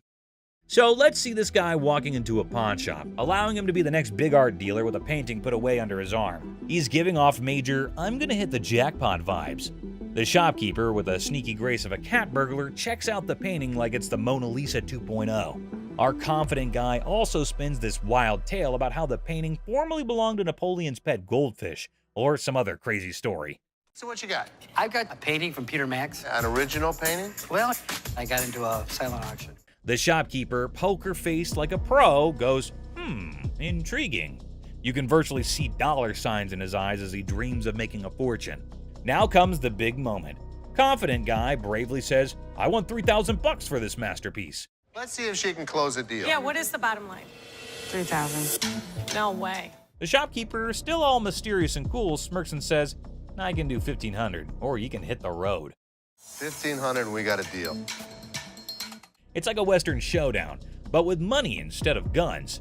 It's a take it or leave it situation. The confident guy, looking a bit less sure of himself, decides to pull a classic move. pretending to discuss it with his imaginary art expert friend. Maybe it's an unnoticeable chum with an art degree. While our hero is deep in discussion with his invisible art critic, the shopkeeper, beaming like a Cheshire cat, decides to up the figure. I know there's a market for it. So $1,500 I think is pretty good. They need to take the money and run. He counts out $1,500, slams it on the counter as if to say, "Take the cash and run, chum," or say farewell to the deal of a lifetime. $1,500. All right. In the end, the confident guy, now looking further confused than confident, grabs the cash and virtually sprints out of the shop. And that is how a pawn shop turned into a comedy stage, starring Mr. Confident, the mysterious shopkeeper, and an oil with a Napoleon connected goldfish. Art, my friends, might be priceless, or at least worth $1,500. Peter Max. Seat showdown comedy. In a strange pawn shop turned into an airplane seat sale, things got wild when a gutsy and unusual woman decided to turn the whole event into a comedy show. Picture her like a sneaky cat strolling over to a chair and ignoring the "don't sit" sign as if it were garbage. It was as if your rebellious grandma suddenly took center stage, tossing caution and posters to the wind.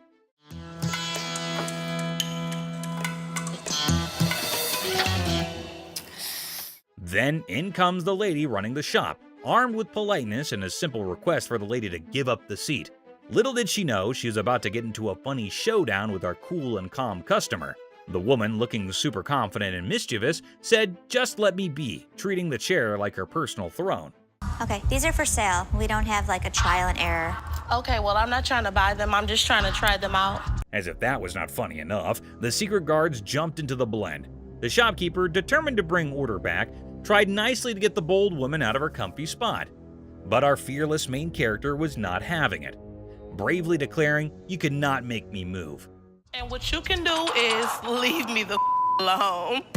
Okay. Yeah. Then comes the guard trying to lift her off the seat. Suddenly, there's a big scene. The woman, now a pro at making a show, indicted the guard of bothering her and indeed threw in the surprise of claiming it was sexual harassment. The pawn shop turned into a stage for a solo performance, with our main character making up the script on the spot. No, thank you. Get up No, out of here before I no, don't have to you can get assist your, you you can get too your much. hand off. Get your hands off of me. Get your hands off. But the comedy did not stop there. Wanting to leave with a bang, our leading lady dramatically fell to the bottom, blaming the confused guard for pushing her. The shop, once a place for buying and selling, turned into a theater for a funny play where reality and silliness conflicted in the most hilarious way. Girl, You pushed me. What? I didn't touch. Did I touch you? And just like that, the woman in the pawn shop left everyone. Guard, shopkeeper, and onlookers scratching their heads, wondering if they had just witnessed the craziest pawn shop show ever. I'm not going anywhere. Do whatever you want. And we can have a staring contest. Joe Sofa Saga. In a pawn shop full of weird and wonderful things, accompanying the hidden surprises. So inexpensive, right? Really? Yeah. I gotta tell you, man, that's nasty. Serious face, he said, "I'm pretty sure my shoes are cleaner than this thing." He even tried to make a deal, $200 for the not-so-great couch. Comic pawn shop confrontation. Okay, a man is coming towards the shop. Wait, what? Is he coming to have something from the pawn shop? The man asking about her daughter means how creepy it is. Hello. I need to pick up some stuff for my daughter. Is it in pawn? Yes, ma'am. Laughter begins. Everyone around is intrigued to know what had happened to this man. Oh, another man entered into the argument. Let's see what would happen. Man accusing the shop owners of stealing. How crazy this man is, constantly accusing them of being thieves. No, I want the stuff. Yeah, but without the ticket, we can't give it to you. The man is constantly infuriating them and sees he has come out the carbon.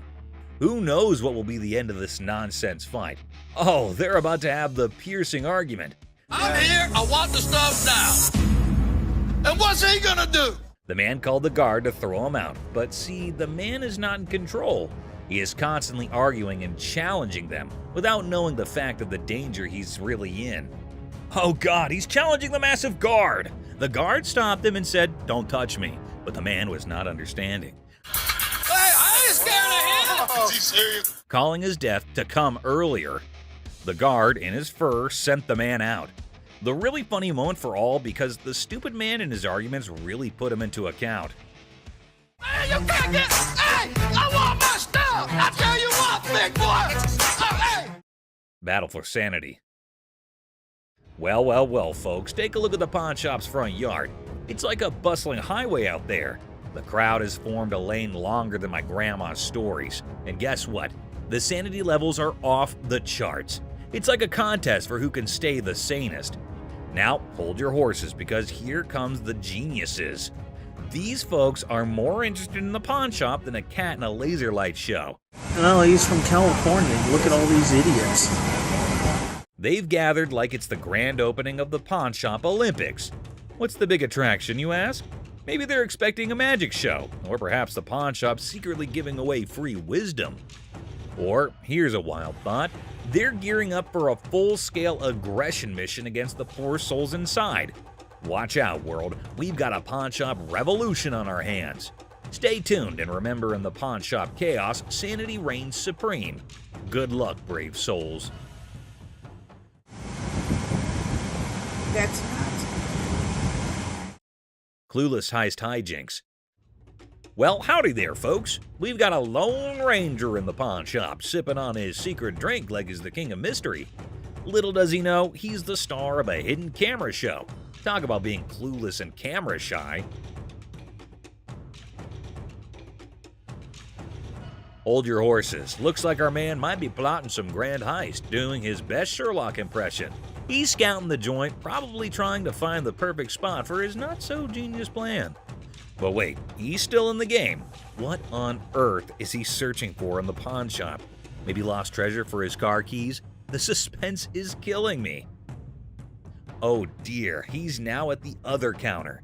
This fella is like a headless chicken wandering around without a purpose.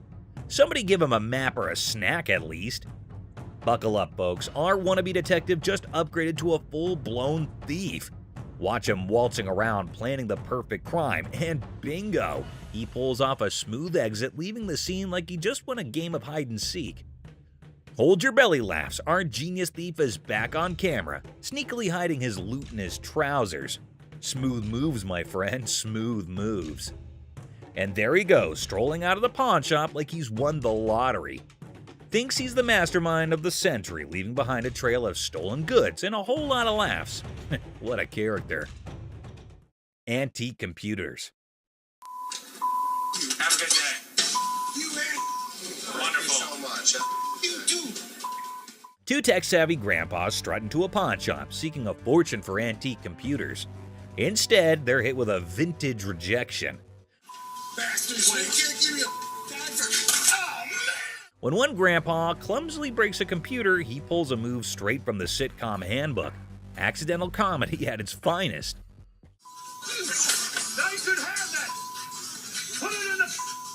Oops, one grandpa accidentally smashes a computer, blaming the seller. He theatrically tosses it toward the dumpster, thinking it's a mic drop moment. The seller, the true comedy connoisseur, chuckles at the failed dramatic exit.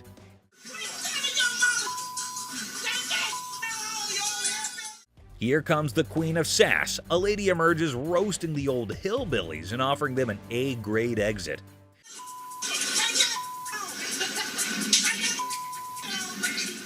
She declares her reign over Detroit toughness and leaves them pondering a future career in comedy security. Cue laughter. Exit stage left. Ex-couple. Hi, how are you? I'm good, how are you? I'm fine. I'm actually looking to pawn these 2 watches. In a pawn shop, a young couple walked in to sell 2 watches. Ashley, the shop owner, greeted them. You guys dating, married?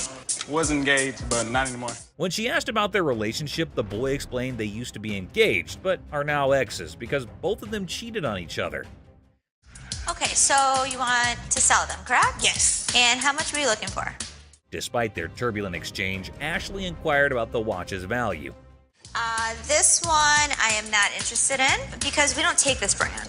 You don't take that brand? Ashley noticed the watch's flaws, and when the girl mentioned a particular brand, the boy claimed it was fake. You are more than welcome, to leave that here and we can send it out to get the crystal replaced. As Ashley attempted to facilitate the watch sale, the ex-couple's argument escalated. talking to We ain't him? got all Were you day. talking to him? No, you weren't. Shut up. The situation took an unexpected turn. You never had no life before me. I won't. You never had no life before me. Girl slapped the boy, turning the pawn shop into a battleground of emotions. Had no life before me. Let's go. Let me go. Let's go. Let me go. The situation escalated post-slap as the boy, fueled by anger, forcefully dragged the girl outside. I walk outside and the lady comes back for her watches. I wish you luck. Ashley returned the watches to girl by going toward them and wishes them good luck. Shark costume.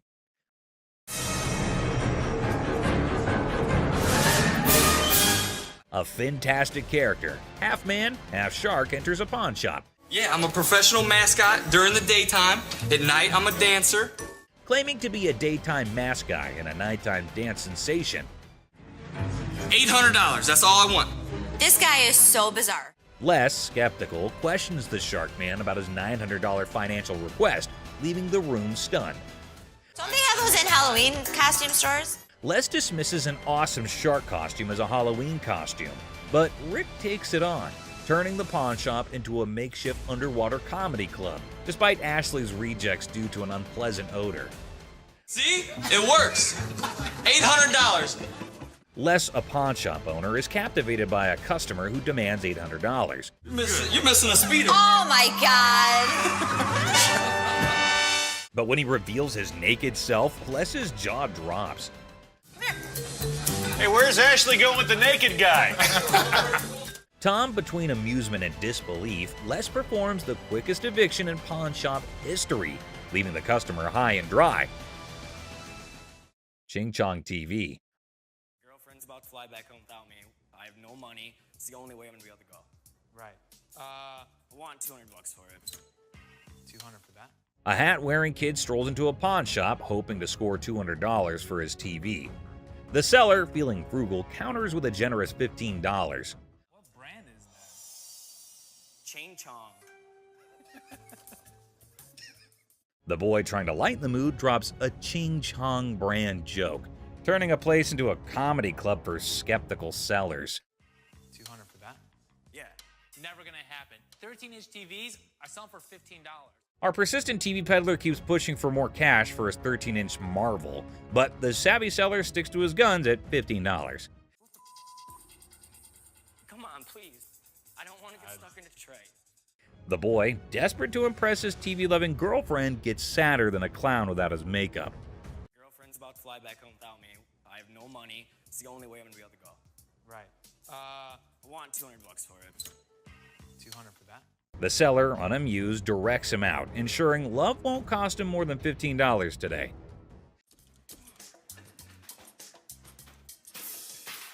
In a fit of frustration, our TV tosser storms out, giving the shop a kicking and throwing his TV into a dumpster like it's a basketball shot gone wrong.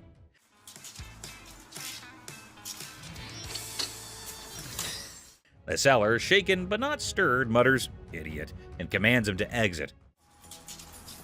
You're gonna make me leave? Pretty much. Get the out of here. Get off my property. Asserting his control over the TV-tossing theatrics. It's a dumpster-diving comedy masterpiece in 3 acts.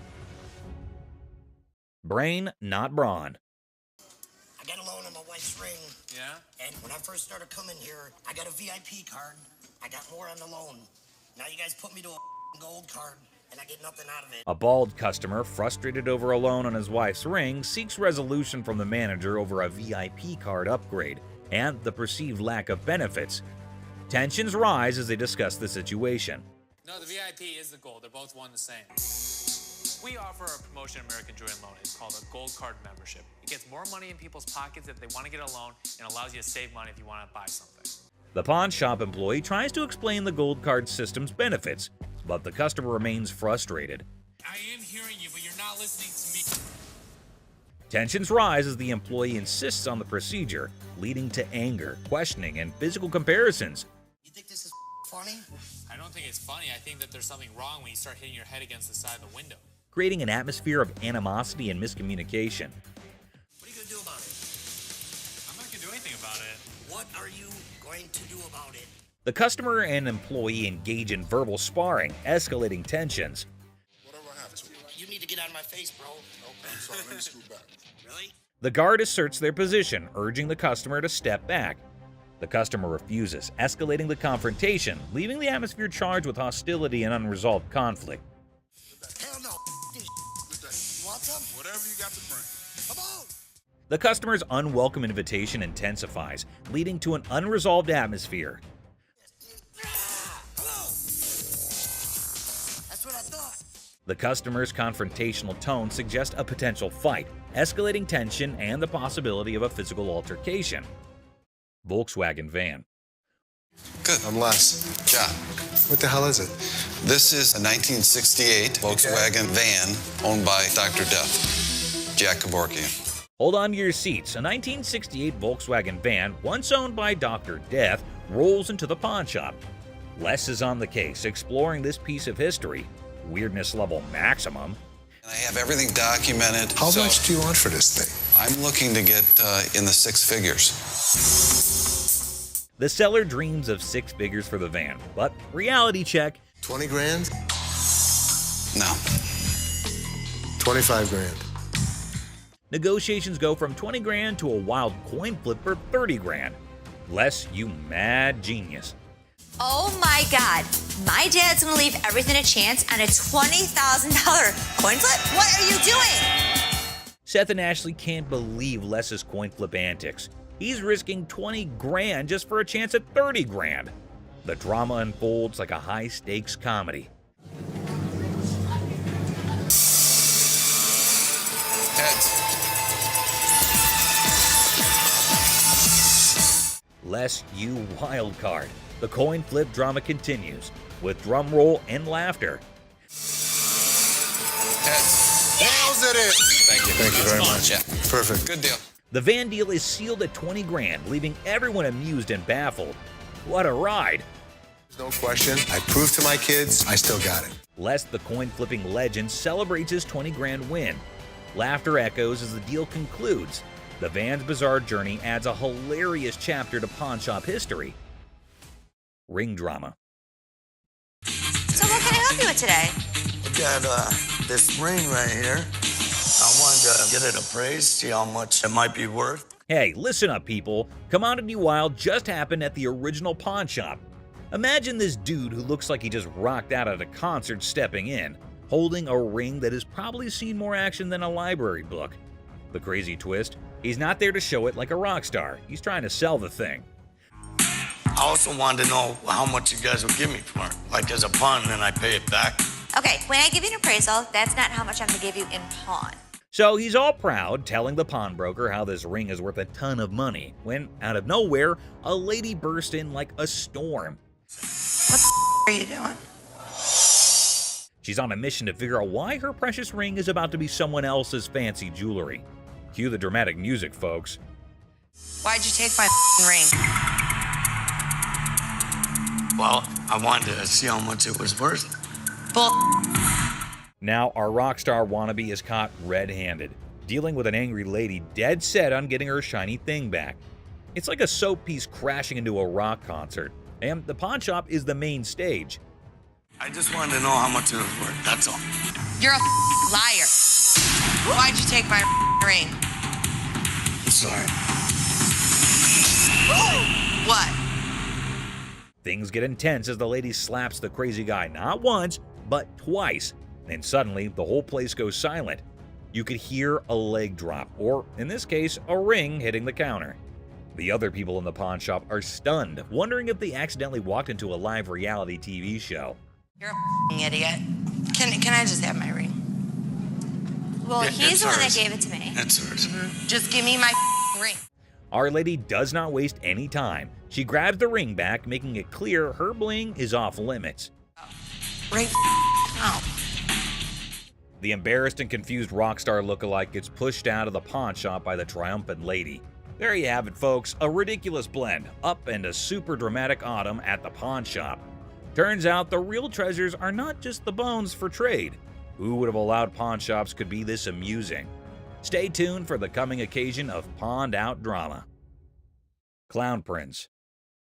In a small pawn shop on the corner of Chuckles Street and Guffaw Avenue, things got really funny one day.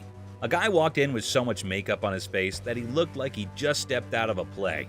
The shopkeeper, who was used to weird stuff, tried hard not to laugh as the man approached, sporting a rainbow wig that seemed to stay on by magic. I need to sell this earring because my little red Corvette broke down. Oh, no kidding. Absolutely. Wow. The man, looking mischievous, whipped out a fancy earring from his pocket and showed it off with a big dramatic gesture. The shopkeeper, holding back a laugh, checked out the earring like it was some royal treasure. You know who I am, right? No. Who are you? You don't know who I am. But actually, it looked more like a toy you'd find in a cereal box than something fit for a king. 1,000. I'm just asking for 1,000 just to get my limo. No. That's not real. You gonna help me out? Excuse me? That's a real earring, but it's not real diamond. Are you kidding me? Ignoring the fact that the earring was probably fake, the guy started dancing like he was the star of his own circus. Prince, right? Prince, absolutely. Wow. He even gave himself a royal title, calling himself Prince. The shopkeeper, now thoroughly entertained, clapped along as the guy did his goofy dance. With a cheeky smile, Prince claimed the earring was a super precious diamond passed down from his clown ancestors. The shopkeeper played along, giving praise to this pretend royal jewel, while secretly thinking it would make a great prop in a comedy act. As the funny business came to an end, Prince, not ready to leave without a big finish, spun back to the counter and started another round of funny moves.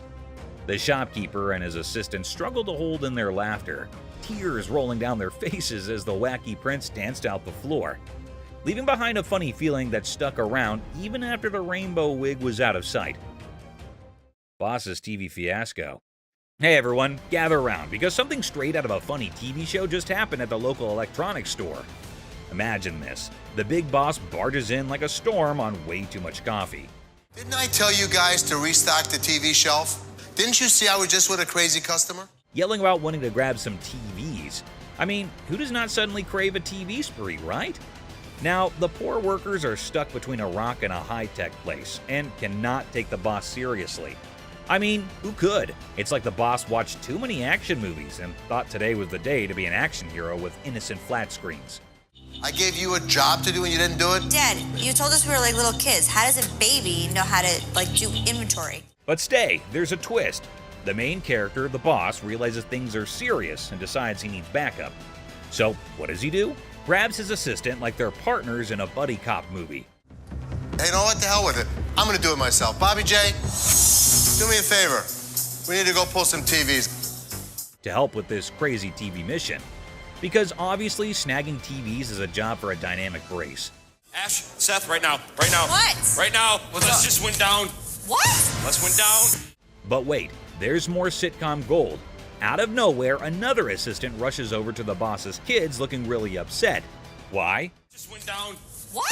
Let's went down. Dad, you all right? Well, turns out the master is now on the floor.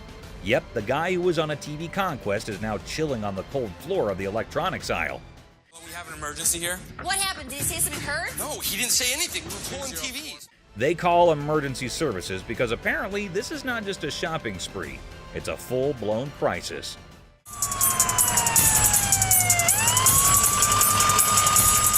And then comes the ambulance. The daughter dramatically points at the approaching rescue vehicle, as if it's the hero cavalry coming to save the day. My dad's always been the strongest person I know, and right now he's completely helpless. I can nearly hear the wacky sitcom music playing in the background. It's so crazy, snaggletooth, and, well, just another day in the unpredictable sitcom that's real life. Stay tuned for the coming episode. People more adventurous with the boss and his search for TVs are coming your way. Crazy Store Comedy. What's up, Grandpa? Where's your costume at? There. Corey, that's not a costume. In a super silly store, there's this hilarious pair that could out-funny any comedy show. Watch this, an old grandpa wearing a hat that is seen way too many times, with a black band covering one eye. Right beside him is his son, with a hairband that seems to have its own crazy magnetic pull. A mix of colors that should not make sense on air.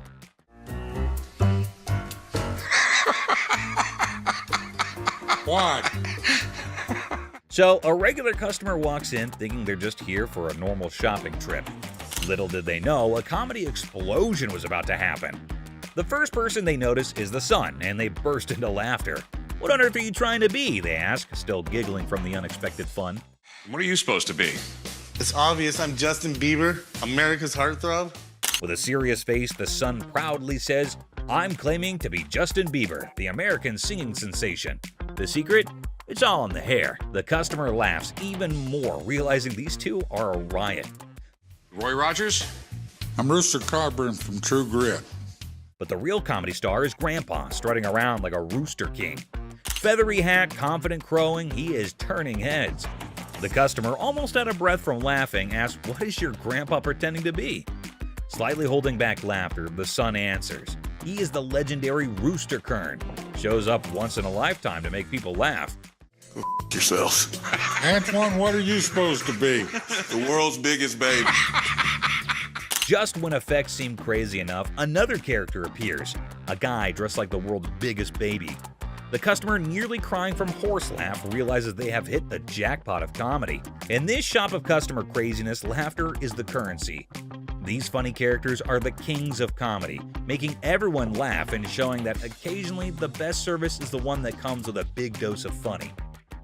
Pawn Shop Riddles. Look how stupid this question on Pawn Stars is. In this hilarious rant, the speaker dissects a seemingly absurd question about fake items in a pawn shop. A over 1,000, B over 5,000, or C over 10,000. The logic behind the options A, B, and C is dissected with comedic frustration. Well, if the answer's C, the answer's also A and B. Because if it's over 10,000, it's also over 5,000, it's also over 1,000. The speaker expresses disdain for the question, claiming that if the answer is C, then A and B are also correct. I mean, most of the shit that comes into the pawn shop has got to be fake. They've been in business for years and years and years. The absurdity of the question and the presumed obviousness of the answer are highlighted. God, what a stupid question.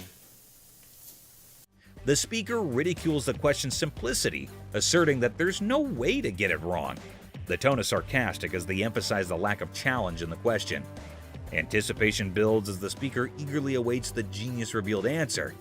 The expectation is set for a straightforward solution to the seemingly senseless question.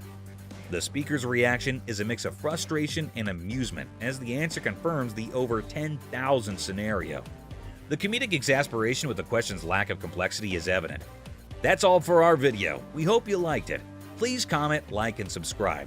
Don't forget to hit the notification bell for more videos like this. Share it with your family and friends. See you next time.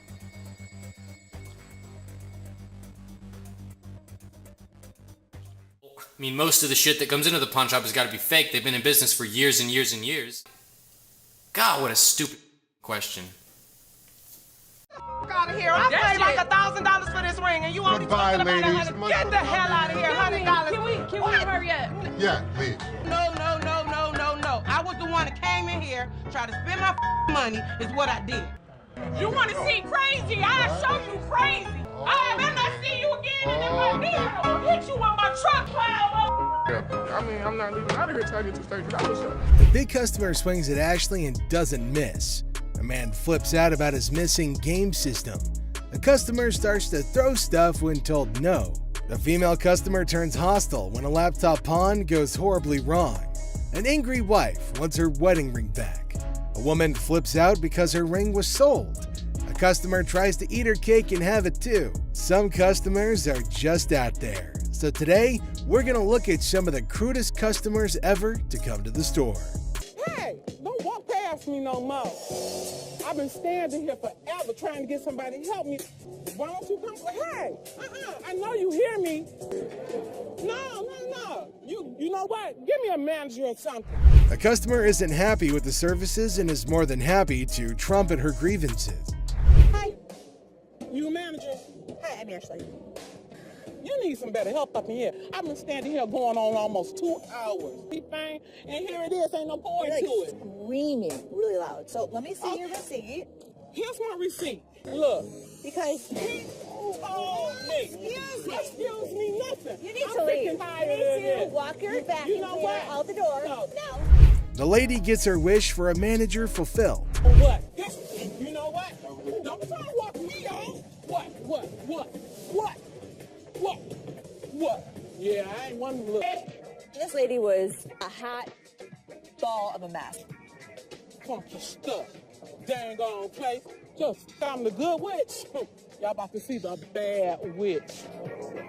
This is against not only store policy, but also the law, and Ashley sends the woman home the same way she came in, angry. I want my. I paid for my to get back. Not nobody else. I don't want nobody. I want my. The problem is we still haven't found it. Let me be honest with you. We don't have it in the store right now. How is it not in the store? I don't have the faintest idea. Apparently he's not very happy with the gaming. Give him my money back. So let's come over here. Let's write him up. Come right over here and we'll take care of you. The customer has had his item in pawn, but it's gone when he tries redeeming it. For the community. You ain't even tried to. The worst thing. What does the community have to do with you? Because I did something for you. Stop yelling at me. Stupid. Get your hands off. Get my. Don't be stupid. So what does that mean? It means what I said. You a man, I'm a man. Don't be You stupid. a man, you don't be stupid. I don't give a. No, he's just being an ass about it. Him. You. When Les intervenes, things seem to settle down, but the customer gets way too comfortable. Now, sir, calm down.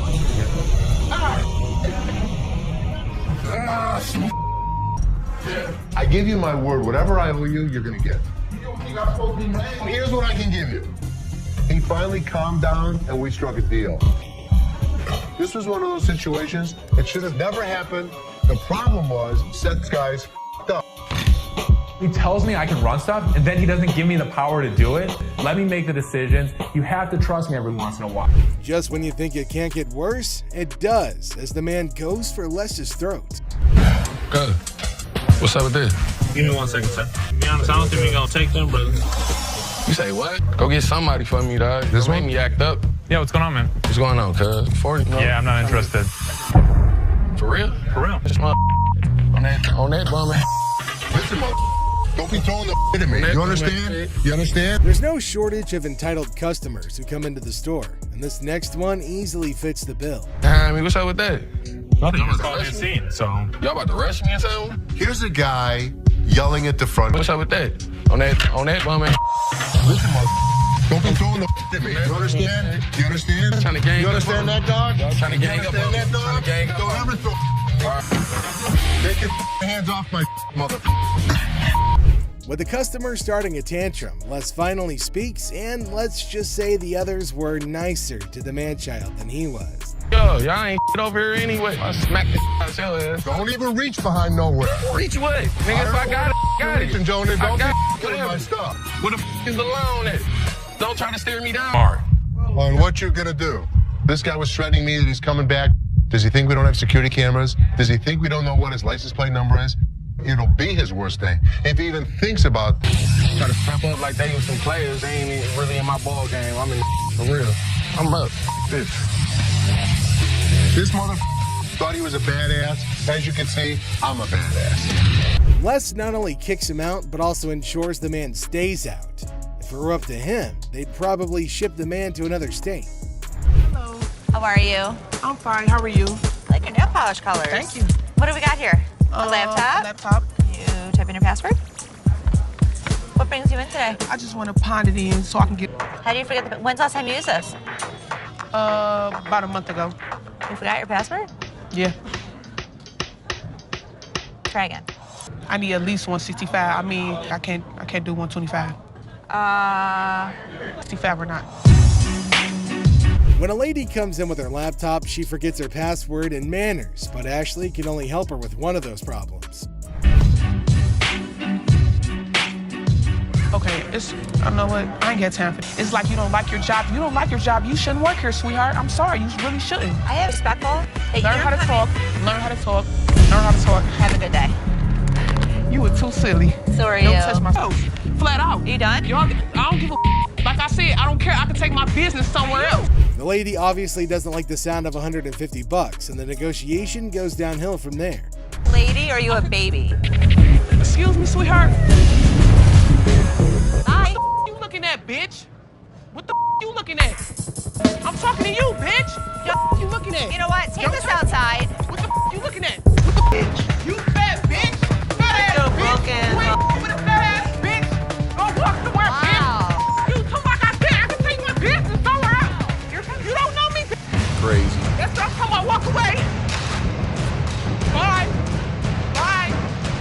can we do? Since the lady won't stop talking, Ashley engages her, and it's like setting fire to dried sticks. Hi, manager. That's me. How can I help you? My wedding ring that's $5,000, you guys have it. I want it back. Okay. Your ring. Yes, he took it because we're having financial problems. I get why he did it. I just want to come in. No, I didn't make a police report. The hell am I going to make a police report for? I'm not going to call the cops on my husband. I'm coming to you to get my... For the ticket? Oh, my God. I want my ring. Can Okay, you so get let in the me- computer Okay, so and let look me up the name, okay, tell me how so- much I owe you, and give me my...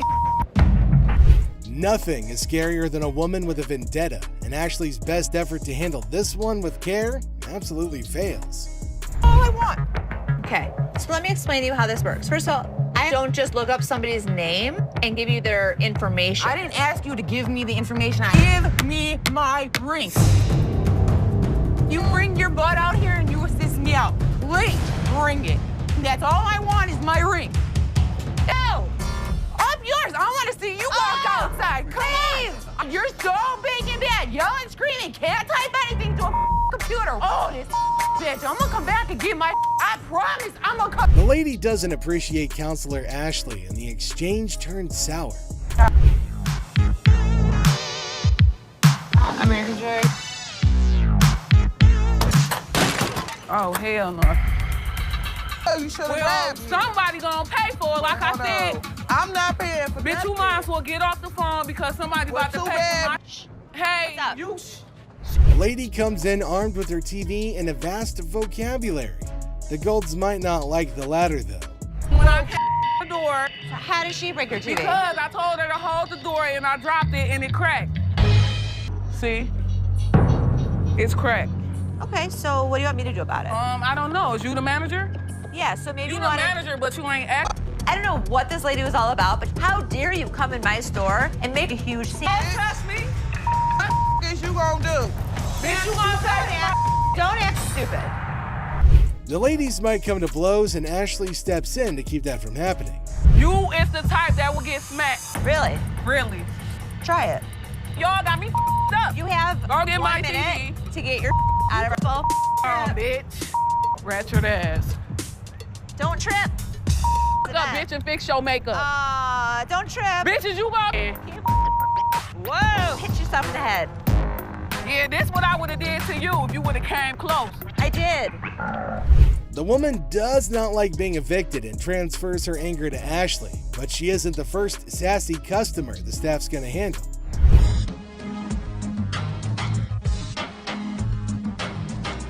Better cry. I knew it. Cell system is making everything slower at the front. Like, is nobody realizing this except for me? Free loan line. So I can't get your TV through my little tray here. Well, I don't have the time to wait in that line. I've got to get out of here. I've got things to do. There's a long line. Do not have the time to do that. Just come out here and take my TV from me and give me some money for it. This customer takes the adage, time is money, quite literally when he's asked to wait in line. Seriously? Yes. Come out here and take my TV and give me some money for it. Lower the front. And it's starting to make me insane. Here's the TV. I need some money. Okay, for me, No. there is a line, but you're not going to come in here and demand money. Here. Oh, yeah, okay. You Here, guys you see know this? what? Everybody see this bullshit? What? TV. I just damn store. Sure. You. Yay! Okay. I mean, look at the line. The line is huge. Ashley doesn't appreciate being told what to do by rude customers and lets the man know in clear terms. Looks like his TV's going home with him today. You looking at mother? Get the off me, man. Hey, what the you look? I need my $20. $100. No, Mama, calm down. You won't believe how much this customer did when he couldn't take in the truth. Get the out of here, man. Get the out of here. Why are you standing behind me? Because It's a bright and sunny day at the pawn shop, but hold on to your hats because we're in for a wild ride. This cool and laid-back Albanian dude strolls in with a bunch of ancient comic books. When I say cool, I mean it. Like, look at this. Bless. Ganti, how you doing? What's your name? Ganti. Genti? Yeah. Where are you from? He's got dollar signs in his eyes, thinking they're worth a fortune. But is he in for a surprise or what? Les and Ashley, the shop owners, give them their usual warm welcome. The customer proudly showcases his prized comics, claiming they're from the groovy 70s and in mint condition. He's even bold enough to demand a whopping $2,000 for the lot. What? They are shocked. How much did you want for him? I was looking around 2,000, man. $2,000. But our savvy Ashley ain't falling for it. She spots the bent corners and unimpressive preservation, grilling the customer about their sorry state. Poor fella, he's speechless. Didn't see that coming, did he? These, do you see the edges? That's just one of them. Come on. No, actually, that's all. Ashley cuts straight to the chase and offers a jaw-dropping $5 for the entire stack. Yep, you heard it right. A gigantic drop from his lofty $2,000 expectation. Naturally, our customer isn't happy with the lowball and tries to haggle. But kudos to Ashley and Les. They hold their ground, eventually nudging the price up to a massive $6. Come on, you guys just work with me a little bit. Give me something, you know what I mean? 6? And that's when things go from zero to chaos. Our previously calm customer suddenly loses it, accusing the shop of playing mind games. Leslie tries to calm him down, reassuring him they're not joking around. But no, he won't take their word for it. He insists on verifying the authenticity of the comics, and Ashley's response takes him to new levels of shock. From the 1970s. So am I. I don't go where you. Oh boy, buckle up, because it's all downhill from here. The customer starts swearing up a storm, slamming the table like a man possessed. He's convinced he's being duped, and boy is he fuming. Like you're playing me right now, because I know this is worth way more than $6. The situation gets so out of hand that a burly bodyguard has to step in and escort him out. But wait, there's more. Right before leaving, he pulls a move that really ticks off another customer. Talk about adding fuel to the fire. Get the off me. Hey, what the you look? Come here. Next thing you know, we're witnessing an impromptu street brawl right inside the shop. These two customers throw punches like they're in a heavyweight championship match. And let me tell you, it's a hilarious sight to behold. Come on, fuck me. You little bitch. Eventually, the bodyguards swoop in like superheroes and drag both fighters out. Man, talk about a show. After the dust settles, our Albanian friend tries to save face with a final quip. I'm Albanian, baby. Well, my friend, you certainly lived up to that fiery reputation of yours. What a roller coaster of a pawn shop experience, folks. Next up, just another regular day at the pawn shop. People coming and going. Some happy, some not so much. Hold on, bro. Hold on. Let me prove my point. Now here's a guy who walks in hoping to get a loan of $100 for his gold chain. And you know what? The receptionist happily agrees. Loan approved, right? How much would you like? $100. Okay. I can do the $100. Well, hold your horses, because this is where things go haywire. This customer seems all polite and even hands over his ID for verification. But then he brings up this 20% business, as it's written on the sign right there. The receptionist is completely lost, and the customer starts explaining how he should get 20% added to the $100 loan, making it $120. Put my 20%, right? What 20%, sir? The sign right here say I get 20%. But the poor receptionist has no clue what he's talking about. Politeness goes out the window, folks. The man's anger instantly flares up when he realizes the receptionist is clueless. He asks her if she's ever seen the sign in her life, and boy does he point it out right in front of the shop. Talk about intense. Sir, I don't know what you're talking about. Is you serious? Yes, sir. Ma'am, you ain't never seen the sign? Now, this angry customer won't let it go. His voice keeps getting louder, drawing everyone's attention in the shop. I'm supposed to get 20%. You said you gonna give me 100. I get 20% of 100. We see as the bodyguard's on alert, and even Seth, the boss, steps out of his office to see what the commotion is all about. The man keeps angrily repeating that he's supposed to get that 20% with $100. When the receptionist refuses to budge, he demands to see the manager. Seth steps up and asks the customer to read the sign again. He patiently explains what it actually means. At another pawn shop, bring me in the ticket, and when you take it out of that pawn shop, I'll give you 20. But does our furious customer listen? No way. He's sticking to his guns, dead set on his demands. He even goes back and snatches the sign to show it to the receptionist and Seth. You can practically feel the tension, folks. If Seth wasn't behind that glass, this guy might have thrown a punch. Clearly, he's not thinking straight. That's when the bodyguard steps in and takes the sign away from him. Hey, straight up, my man. Let this go. Let this go. 20%. The angry customer doesn't even give Seth a chance to explain. Oh boy, talk about rage blinding a person. This irate customer keeps shouting in the shop, demanding his 20%, hoping someone will back him up. Sir. Why? Well, because you're False advertising. I guess you think I You're not letting. But here's where things escalate. This customer challenges Seth to step out of his glass office and face him like a man. Whoa, the temperature's rising in here. But Seth's having none of it. He tells him to get out since he's causing a ruckus. And you know what happens next? He gets escorted out by the bodyguard. And get this, he tries to take the sign with him. I'm getting something out this, bro. I'm you down for this sign, my man. If I chase you Hit the down. mother. Gotta admit, that's a bit hilarious. But the bodyguard quickly snatches it back, and the customer keeps cursing as he leaves the shop. But wait, there's more. To show his anger, this guy grabs a harmless plant and throws it on the ground. Huh, $20 worth right there, bitches. Oh, man. What did the plant do to him? Seriously, what did the plant ever do to you, man? And off he angrily storms away. It's never a dull day around here, is it? This next lady has real poor luck, but it does not excuse her behavior. Wait, man. The door's right there. Have a good day. Because you got a big dude, you think you hot? So this lady storms into the store demanding her stuff back, which happens to be just 2 TVs. The receptionist asks her for some ID and tickets as proof, but this lady is completely clueless. I need your ID or the tickets. My what? She doesn't have any of those things, and here comes the shocker. Her boyfriend pawned off her belongings. Can you believe it? Now she wants them back, and it's a pretty messed up situation to be honest. She explains to the receptionist that she can't provide the required documents because her no-good boyfriend isn't even around anymore. He left her high and dry. Ouch, that's gotta hurt. Now Ashley, who overhears the whole thing, initially sympathizes with this poor girl. But hold up, that sympathy doesn't last for long, and for good reason. I feel terrible for her, but I can't help her without her ticket. This customer suddenly loses her mind, like all the anger in the world has consumed her. And guess what she does next? Brace yourselves, people. She starts yelling and banging on the glass window, demanding her precious TV. Don't bang on my window! Seriously, that's not how you get things done. Even if someone is trying to help you, no one will tolerate that kind of behavior. Ashley, understandably furious, tells her to back off. The situation gets so heated that Ashley has to step out of the room to confront this unruly customer. And guess what?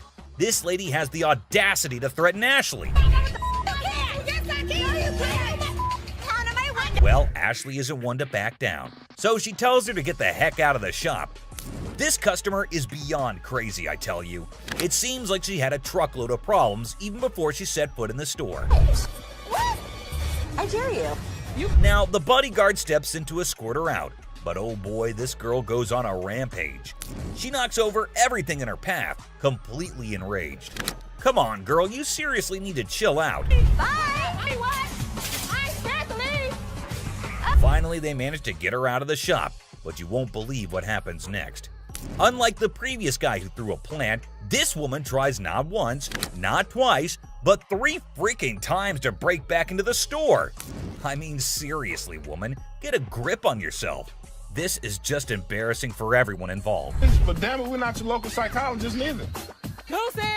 Even the bodyguard has had enough at this point, and he can only imagine what kind of crazy exchange must have taken place.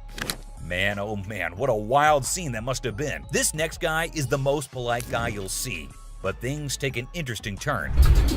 I'm trying to help you solve your issue. Well, folks, let me tell you about this wild encounter that went down, starting with a seemingly innocent greeting. Hey, how are you? I'm good, how are you? Well, actually, I'm not doing so good. Little did anyone know, trouble was brewing.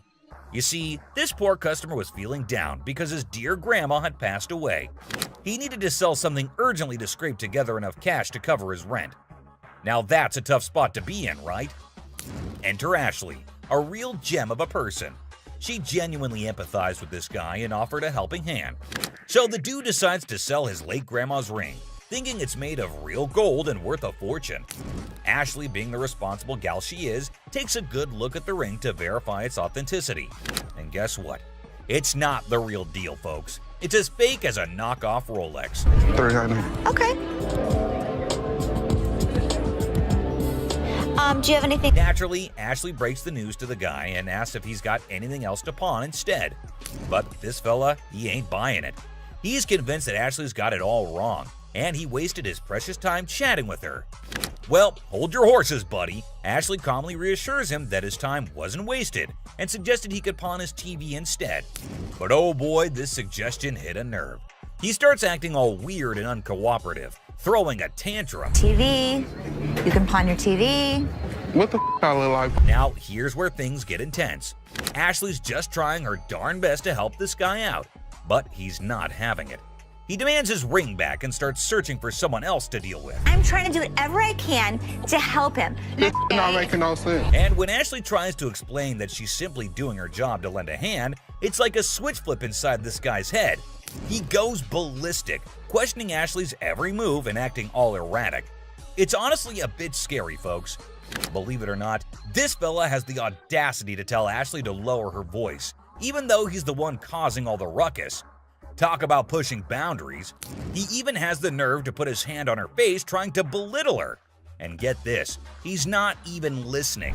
Lower your voice. Don't Lower your tell voice. me Lower what your to do. voice. Don't Lower your put your- voice. He's busy with his threats, making Ashley's job even harder. But our girl Ashley, bless her heart, stands her ground like a champ. But wait for it, folks. Here comes the jaw-dropping twist. Out of nowhere, a hero emerges. My face. Lower your Don't voice. put your You got finger me. in No, you got me. Bam! This mysterious stranger slams our angry customer to the ground, WWE style. Can you believe it? And that's not all, folks. This hero then grabs the unruly fella and drags him out of the place. Because guess what? The dude still won't quit. On the ground. On the ground. On the ground, mother. He keeps up with his nonsense, making threats and vowing to return for more. Seriously, what on earth did Ashley ever do to deserve this kind of treatment? It's downright mind-boggling, folks. Well, the last person on this list is no less than any other irrational person than earlier. If the item was worth the money, I would give her money, but he was a loudmouth. It's just another ordinary day at the shop when this woman walks in, hoping to make some quick cash by selling her jewelry. Pretty common scenario, right? How you doing? I'm good. Trying to find this here. Well, here's the twist. It's also quite common for people to claim that their jewelry is real, when in fact, it's not. But it all depends on how they react when they find out the truth. Now, this particular woman already seems a bit agitated as she approaches the counter to sell her rose gold earrings. Les, the shopkeeper, takes a look at the earrings and bluntly informs her that the color is not real. Surprise, surprise. I can feel you. Okay, so what's up? They're not real. The woman didn't see that coming. Les goes on to explain why the color is faded, indicating that the earrings are not made of real gold. Now, you'd expect her to accept the reality and move on, right? Nope, not this lady. Instead, she comes up with a lame response like, well, duh, that's because it's rose gold. Seriously? I mean, it's common knowledge that when the color starts fading on real gold, it's a clear sign that it's not genuine. But this woman insists it's two-tone rose gold, while Les insists it's just some base metal. They were just base metal. It's not gold. Base metal is going to turn colors when you put chemicals on it. Come on, lady, listen to the expert here instead of getting all rude. The fact is, base metal changes colors, not real gold. It's pretty clear that this woman just wants some money and has the audacity to demand $200 for those earrings. And as if being rude wasn't enough, she starts hurling abuse at poor Les. That real rose gold f***ing earrings, man, I need $200 right now. What the f*** is the... Talk about being confused and disrespected. I can't blame Les for not taking that kind of nonsense. So the bodyguard steps in to escort the woman out of the shop. But guess what? She keeps insisting that she wants her money and even asks the bodyguard to check the earrings again. Seriously, lady, drop it already. Here's the funny part, and you'll never guess what Les did next. Yeah. You want me to wrap these up? Yes, he did that. I mean, why bother with someone who refuses to listen, right? Eventually, the woman is escorted out by Les and the bodyguard. But she doesn't give up that easily. She actually tries to break into the shop not once, not twice, but 3 times. I can't help but feel secondhand embarrassment for her. It's like witnessing pure insanity. Oh, no. I can't feel. He's out. In conclusion, this woman's behavior was out of line. Instead of accepting the truth and moving on, she chose to be rude, abusive, and persistent. It's a good thing Les and the bodyguard stood their ground and didn't let her disrupt the shop. Let's hope she learns a lesson from this and thinks twice before causing such a scene in the future. My dad truly believed that this glass could be something. Space for years. And you never know what surprises will walk through that door. Today we've got Seth bringing in something that's blowing everyone's mind, and boy is he in for a shock.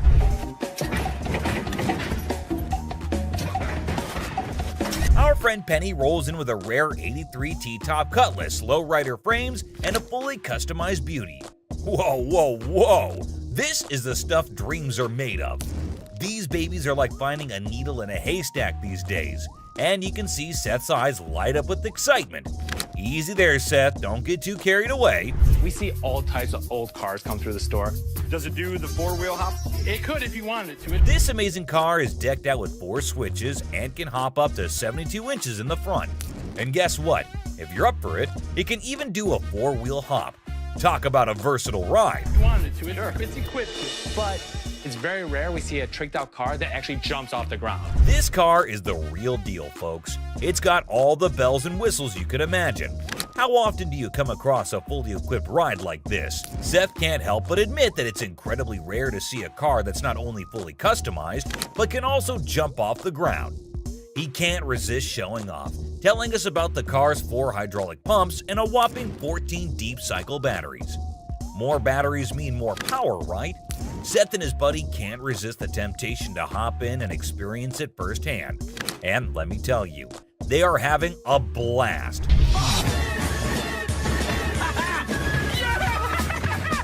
Now, Seth really wants this car, but he wants it at the right price.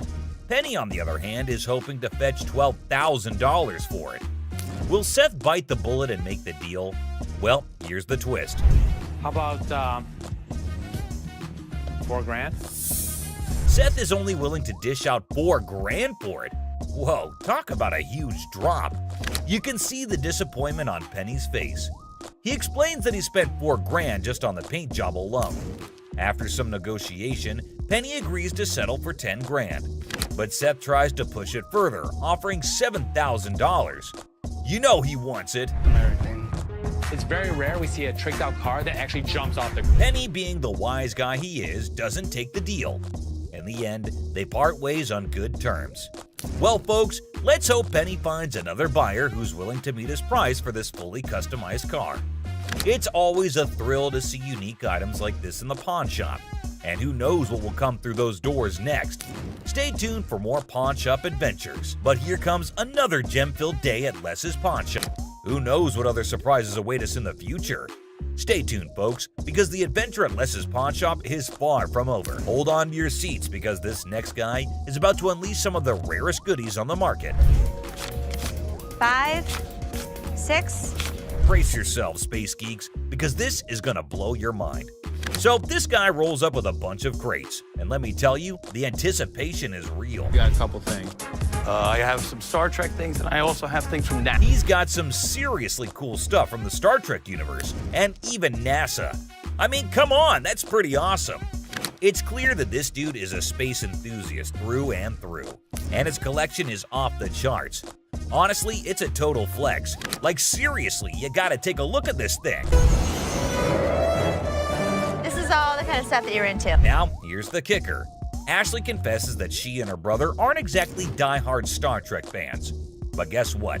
Every time they get anything Star Trek related in their shop, it flies off the shelves. I'm not a Trekkie girl, my brother's not a Trekkie guy, but when we get Star Trek stuff in here, it flies off. Talk about a lucky break, huh? This guy managed to gather all these valuable items from various Star Trek conventions across the country, thanks to his gig as a truck driver. Talk about dedication to the cause. But wait, it gets even better. He pulls out this kit from Paramount Studios, which is a seriously impressive piece in his collection. To give to radio station to run ads for the show. It's an authentic set that was sent to a TV executive when Deep Space Nine first hit the screens. Now that's some next level stuff right there. You can't help but appreciate the sheer coolness of it all. Here's the catch though. All this awesomeness comes at a price, and Seth, our shop owner, is taken aback by the asking price. This was $1,000? Yes. Wow. $1,000? Yes. Why? Why is that so Because much? it's custom built and it all lights up and works. The guy wants a whopping $1,200 for everything, unless ever the savvy negotiator tries to bring it down to $700. It seems like a stalemate, but fear not, because Ashley steps in with her clever thinking. After some intense back and forth, Ashley manages to strike a deal. $7,800. She works her magic and secures all these incredible items for just $800. Can you believe it? Talk about a happy ending. Everyone walks away satisfied. The customer gets a fair price, and our shop owners have some killer new additions to their inventory. Who knew that a truck driver with a passion for Star Trek could bring so much excitement to our little shop? It just goes to show you never know what surprises are waiting around the corner. I kid you not. This next guy just pulled up with a true gem. Checker taxi cab. I don't know about the original miles. Meter still. Can you even fathom it? It's none other than a 1982 checkered cab. Whoa, now that's what I call antique. Take a gander at this beauty. It's in remarkable condition. It's evident that the owner showered this car with lots of love and care. Kudos to him. Did you call for a cab? Did you call for a cab? Now, hold on to your hats because there's more to this story. Our daring duo, Les and Seth, decided to peek under the hood. Lo and behold, their jaws dropped. Look at that thing purr. Don't you lose money because you get there quicker? And it all goes... The engine looks splendid, almost brand new. How cool is that? But wait, there's a fascinating tidbit about this cab. Back in the day, they used to write the rates right on the taxi door itself. Talk about genius! This way, the rates were fixed, making it easier to attract customers. It's a shame we don't see this kind of thoughtful detail nowadays. The door. Did you see the rates on the door? Yeah, I did. The shut up one is one I like. And guess what? This car enthusiast doesn't just have one of these incredible cabs, but a whopping total of 4. 4, my friends! And out of all his prized possessions, he decided to part ways with one and sell it to this very pawn shop. As long as the price is right and it's in good condition, we can make a profit. Boy, oh boy, Les and Seth should count their lucky stars. Now brace yourselves for the asking price. This customer is seeking a jaw-dropping $10,000. Can you believe it? Les, being the inquisitive one, questions the reason behind such a hefty sum for what seems to be a mere antique car. Sensibly, Seth suggests that the customer take the car for a spin, just to ensure everything is running smoothly. Perhaps then they'll be able to negotiate a fair price. Good thinking, Seth.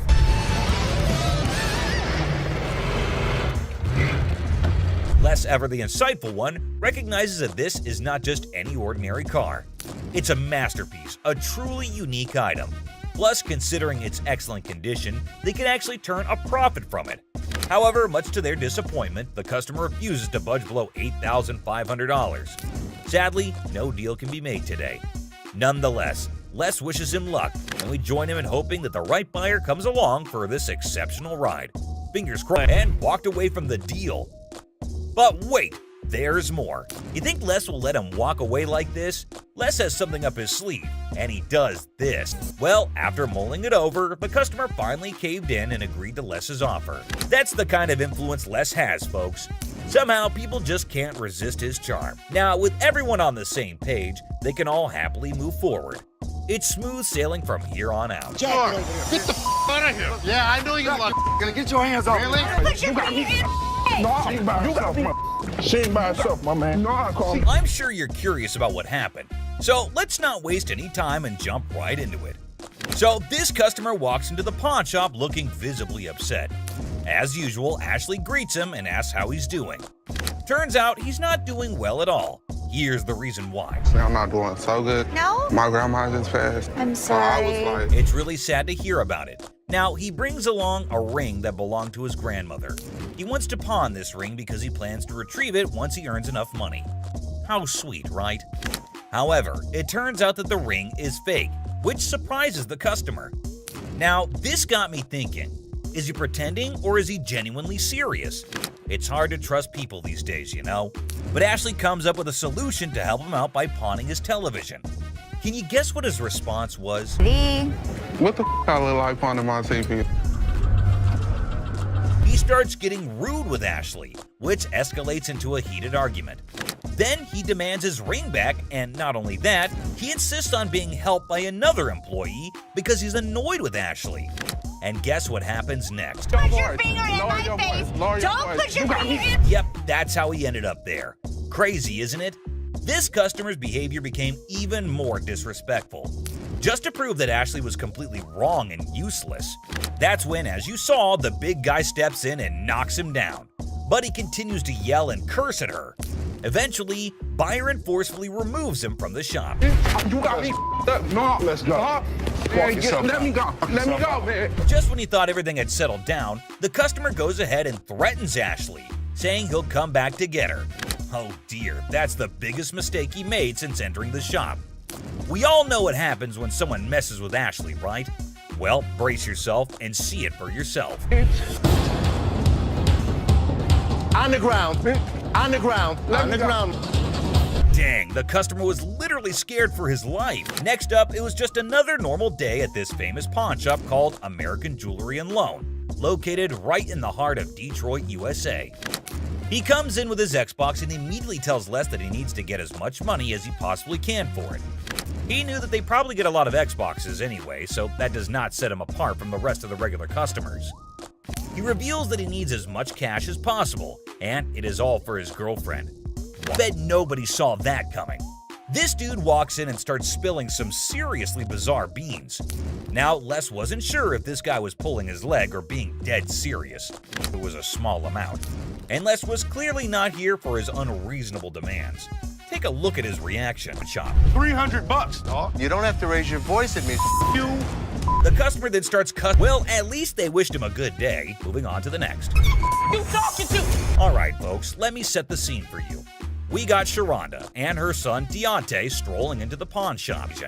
You see, it's Sharonda's birthday, and she's all about treating herself to some classic, fabulous jewelry. But hold up, here comes Deontay acting like he couldn't care less, the helpful employee trying to assist Sharonda in finding that perfect piece.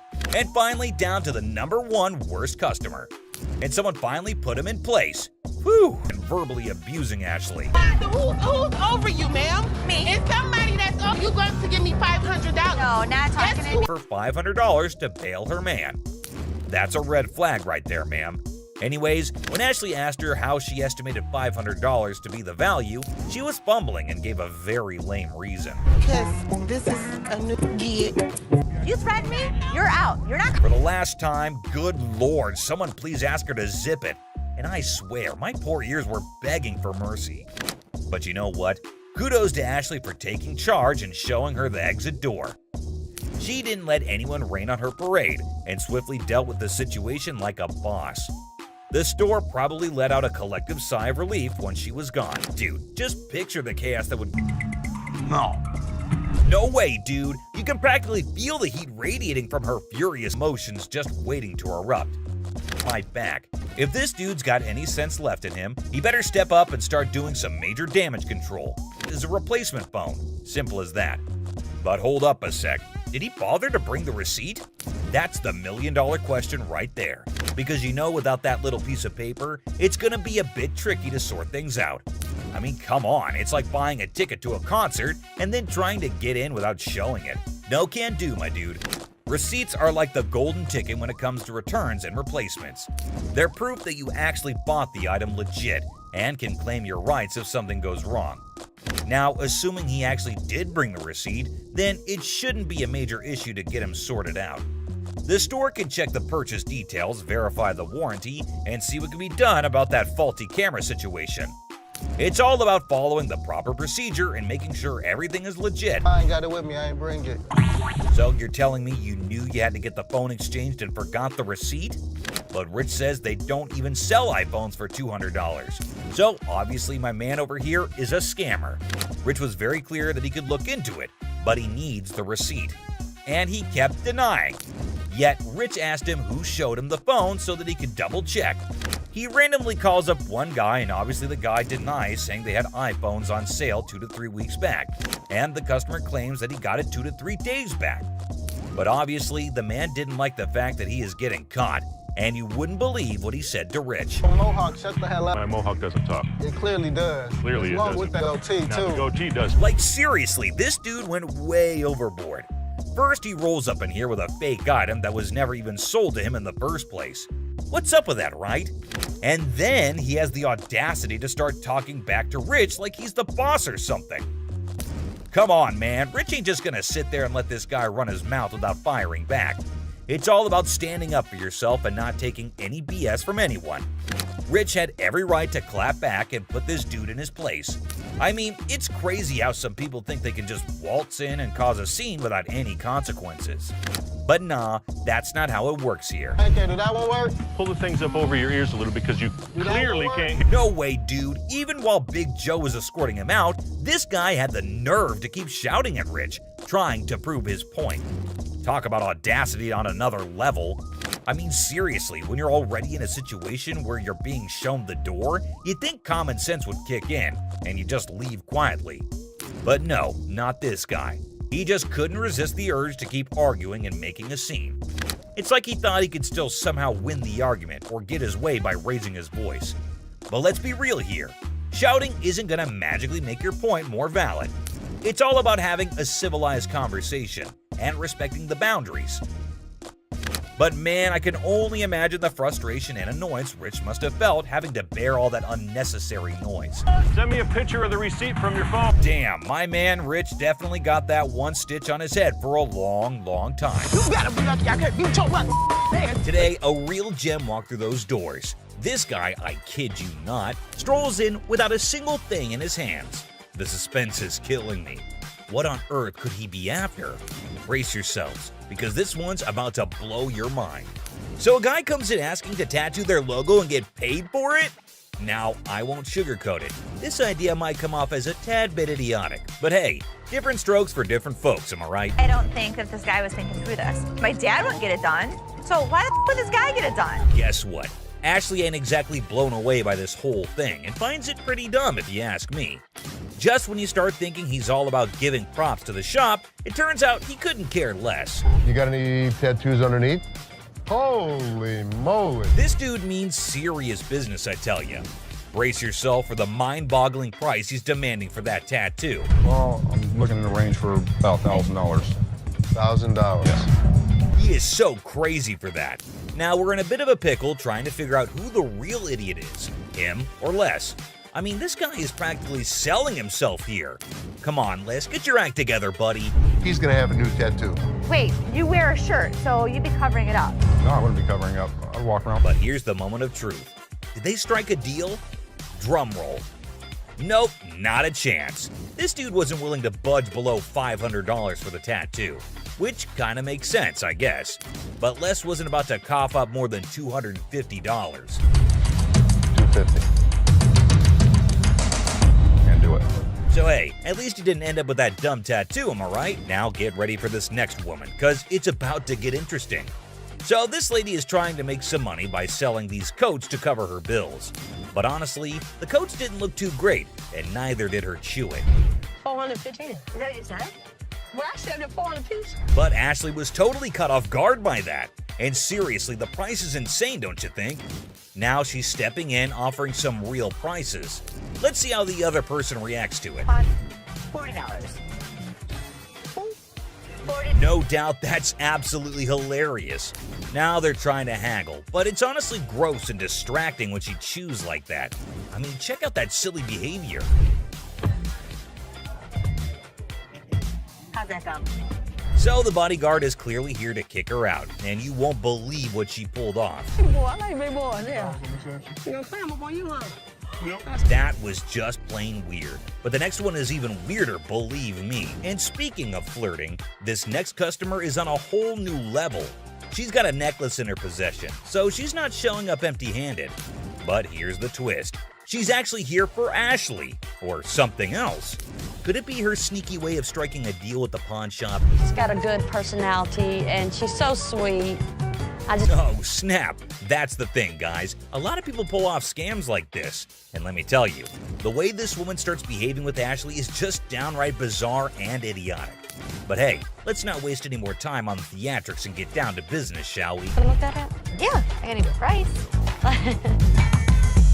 I adore. Now Ashley's starting to feel a bit uneasy with this whole situation. It's not every day you encounter someone acting all creepy when you've never even met them before. And here's the kicker. This woman insists she's been here before. But wait till you hear what the system records actually reveal. And trust me, it's gonna be a shocker. I look her up in the system. She's never been here, right? I can't find her. Well, well, well. Are we really surprised here? This woman just can't seem to stop flirting with Ashley. But what really concerns him is her dishonesty. And let me tell you, her response to it is nothing short of idiotic, yet undeniably hilarious. We've got ourselves a real comedy act unfolding right in front of our eyes. So you lied to me? I do like you. No, you lied. Now, I can't help but wonder if she was just playing her cards to seal the deal, or if she genuinely had a thing for Ashley. Either way, she managed to strike a deal, and now she's out of Ashley's hair. Mission accomplished, I suppose, now back at the pawn shop. And this time, we have a surprise because we've got a whole cast of characters in here today. Check out this lady starting off all cheerful and friendly, saying hi to the folks at the front desk. But out of nowhere, she does a complete 180 and turns ice cold. What's her deal? But guess what? The computer ain't lying, my friends. The receptionist straight up told her that her precious ring is nowhere to be found. And you know what? It's on her. If she really cared about that ring, she should have shown up way sooner to claim it. But she didn't, so tough luck, I guess. She should have just remembered where she left her stuff. But no. Instead, she's going off like some chatty old grandma, non-stop yapping about it. Oh boy, we've got a real character on our hands here. This lady just won't accept any responsibility, I tell ya. Hey lady, newsflash. It's your job to remember, not his. This is where she's really taking the cake and acting like a complete idiot. And get this, she starts pointing fingers at poor Les, blaming him for this whole mix-up. I gotta say, it's giving me secondhand embarrassment. Just look at the unending drama. Sorry that your grandma's ring exceeded its time limit. You made the mistake and did. But what we've got next will blow your mind. So it's just another day dealing with annoyed customers. This lady was supposedly waiting for 2 hours, or so she said. But man, isn't she a little too aggressive? Oh, you gonna ignore me. Can I get some help? Now Ashley jumps in to handle the situation, but this lady won't even let Ashley speak for a single minute. Such a big mouth. You need some better help up in here. I've been standing here going on almost 2 hours. This lady just won't quit shouting, and to be honest, Ashley is so done with it. But you won't believe what this customer does next. It's seriously shocking. Because he told me. Excuse me. Seriously, what kind of lady does that? I get that she's mad, but why resort to getting physical when the manager is talking calmly too? Well, Les totally turned her down because it's just not worth that much. And this lady couldn't handle it, I suppose. You won't believe what she does next. Seriously shocking stuff. This customer walks in claiming she's here to get back the stuff she pawned off. But guess what? Buy. Not pawn. They were buy. Turns out she didn't pawn anything. She straight up sold it off. Man, this lady is clueless. She doesn't have her ticket and she expects someone to help her out? Seth tries to intervene, but it's pointless because this woman just can't grasp the fact that without the ticket, there's nothing anyone can do. If you bring me the ticket, I'll be more than happy to take care of it for you. I need my. Show me the ticket. I don't have my ticket. Now she's all paranoid, thinking people are trying to deceive her, and she's planning to take matters into her own hands. Uh-oh, that can't end well. At this point, it's best to just walk away, lady. Phone call. A little phone call? I'll be up here to handle y'all Who are you having? This lady is refusing to leave until her brother shows up to give the pawn shop owners a beating. How messed up is that? Seriously, this woman needs to just shut up. Better be ready. For what? Because my brother's gonna ready come up here and to handle do you. what? See, I'm up, made me mess with the man. Bro, what is you doing, man? Y'all, man. if you steal something, you're a thief. I mean, look up in the dictionary. That's what it means. Bad parenting. The pawn shop door swings open, and a furious mother charges in like a bull in a china shop, demanding to know if her daughter sold her precious ring here. How you gonna sit here and tell me? You told me you brought it here, right? Yeah. It best be here. I don't have it. Now what we gonna do? There's nothing what I can do. What the hell we gonna do? Because I need my Nothing I can do. Don't I belong to my mother. I want my ring. Not a good impression anyway.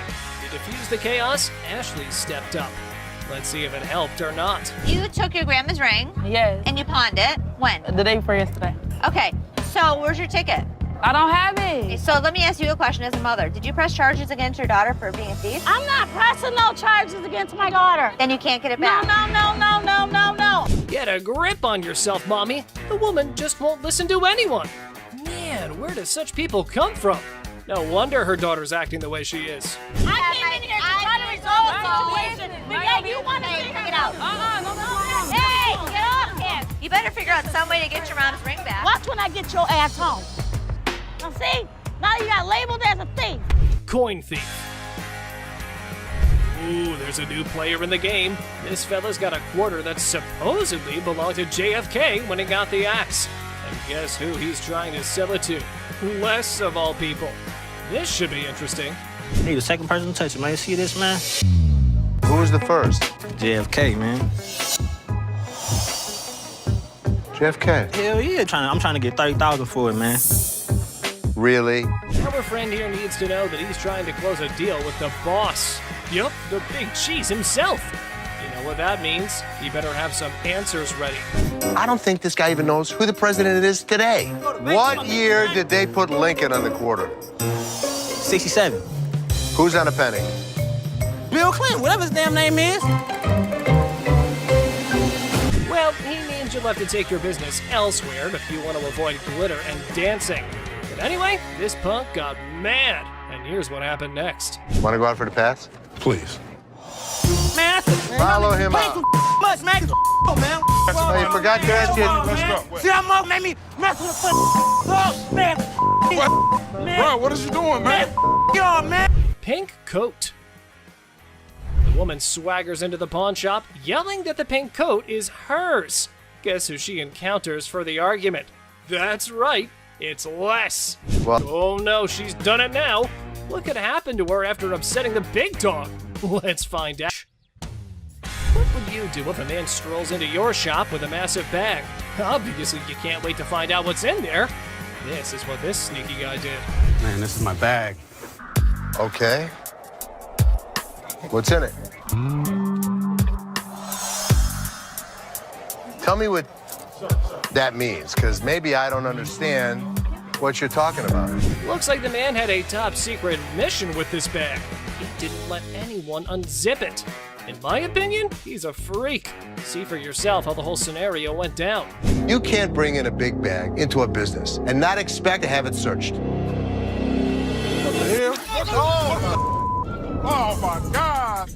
My man, oh my God. What the hell? Wow, that was unexpected. I can't believe what just happened. I might need a moment to process this. It's not something any of us were prepared for. So I'm just gonna let things lie. If I see anything on the news, I'll report that he was here. I saw that. For all I know, there's a half-naked man in a gold G-string running around the streets of Detroit. Holy pregnancy deal.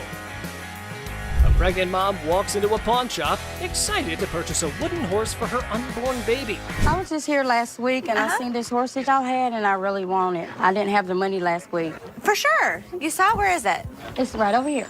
Sure. When are you due? Well, I'm due next month. Oh, it's your first? Yes, it is. Oh, but the down part was that she has no money. How unfortunate, considering her husband left her. Hearing her story, Ashley gets all empathetic and decides to give away the object to the yet-to-be-born baby mama. This is what she has to say. Let me tell you what I can do for you. You give me the 5, and then my gift to you is the remaining 15. That'll be great. That'll be really great. Okay? It means so much to me. Well, everything went well for the lady, and even Ashley was proud of herself for doing a good deed. Until this happened. Help you and the baby. What the Hello? Excuse me! Excuse me! Wedding ring crook. Looks like someone's sleeping on the couch tonight. This wife found a pawn slip for her wedding ring in her husband's wallet. Time to hit up the pawn shop and get it back. So your husband stole your wedding ring? Yes, he took it because we're having financial problems. I get why he did it. I just want to pay for it and get my ring back. Did you make a police report? No, I didn't make a police report. The hell am I going to make a police report for? The angry wife missed the no ticket, no service memo. Ashley can only work with what she's got, lady. Don't shoot the messenger. Let me explain to you how this works. First of all, I don't just look up somebody's name and give you their information. I didn't ask you to give me the information. I asked you to look it up. How hard is that? You look it up in the computer, you take it, I pay for it, we leave. It's not that hard. Okay, I know it's not funny, but Ashley's solution was hilarious. Here's how she managed the situation. Nobody saw it coming. It isn't Take that hard. your pretty little feet, walk your pretty little legs out of here. You are not. Just go back there and give me my. How hard is that? You can't just go back there and type in a name. It's time to go. The only person you should be threatening is your husband. Invisible friend. A guy trying to pawn a fake bracelet walks into a store with his imaginary friend. However, Les was skeptical until the friend started haggling for a better price. My partner right here, Robert, we want to pawn this. You're who? My partner, Robert, right here. Here's a person talking to an invisible friend, but I didn't see him. Well, well, well. Robert, the imaginary friend, needs a reality check. Maybe this dude should stick to playing pretend more believably. After all, the pawnbroker here is no fool. Robert, tell him, Robert, tell him. This is worth $200. It was a stainless steel bracelet that we don't sell here for $10. There was no way he was gonna get anything. However, his get-rich-quick scheme wasn't so quick after all. The customer's face fell faster than a lead balloon. This is how we reacted to the situation. And he talking about he can't give me nothing for this. What the is that? No, come on, let's go to the outside. I gotta look at it a little bit more better. All right. I ain't leaving. I'm not leaving, man, until I get some money. I'm not leaving, man. That man, let me go. Stolen telly. This lady's ex-boyfriend pawns her TV for some quick cash. With determination, she enters the pawn shop and confidently declares, "I'm here to rescue my kidnapped TV." I need to get my stuff, my 2 TVs. I need your ID or the tickets. I don't have no ticket or no ID. My stuff was stolen and pawned from my boyfriend. We need him or the tickets. Or... What you need him for? He ain't even nowhere around. Ah, the policy police strike again. No ticket, no claims allowed. And in a spectacular display of logic defiance, here's how she responded to the situation. Listen, don't land on my window. Bitch! Well, if I'm gonna have to get ratchet, You don't pound on my window. Yes, I can. No, you can't. Oh boy, it seems like someone stirred the hornet's nest. But fear not, Ashley swiftly shut down those threats like a master conductor. Lesson learned, universe. Okay. Oh, please. Bye. See ya. No. You're crazy. Yeah, I am crazy, and I'll show you crazy. No password. Oh boy, trying to pawn that laptop at the store but conveniently forgetting your password? Suspicious much? Brace yourself for some dose of skeptical boss lady. You forgot the password. Yeah. How do you forget the? When's the last time you used this? About a month ago. You forgot your password? Yeah. Try again. She didn't know how to get into this computer. She didn't know the password. She didn't know the username. Oh, so you didn't just find this laptop aimlessly wandering around in the wilderness and thought, hey, I should take this. I'm sure the lady was adamant that it's my laptop. How much did you want to get on this today? At least 165. How's 125 for you? No, I'm sorry, I can't do that. I need at least 165. I mean, I can't do 125. All right, I can do 150, and that's what I can do. Okay, can you do 165 or not? In the blink of an eye, the laptop lady became wild and crazy. Her responses and shouts made everyone wonder if she was off her rocker. I am a grown-ass woman. You're not acting Flat like out. one. Like I said, I am a grown-ass woman. You're not acting like I'm not one. gonna sit here and argue with you. Like I said, I can take my business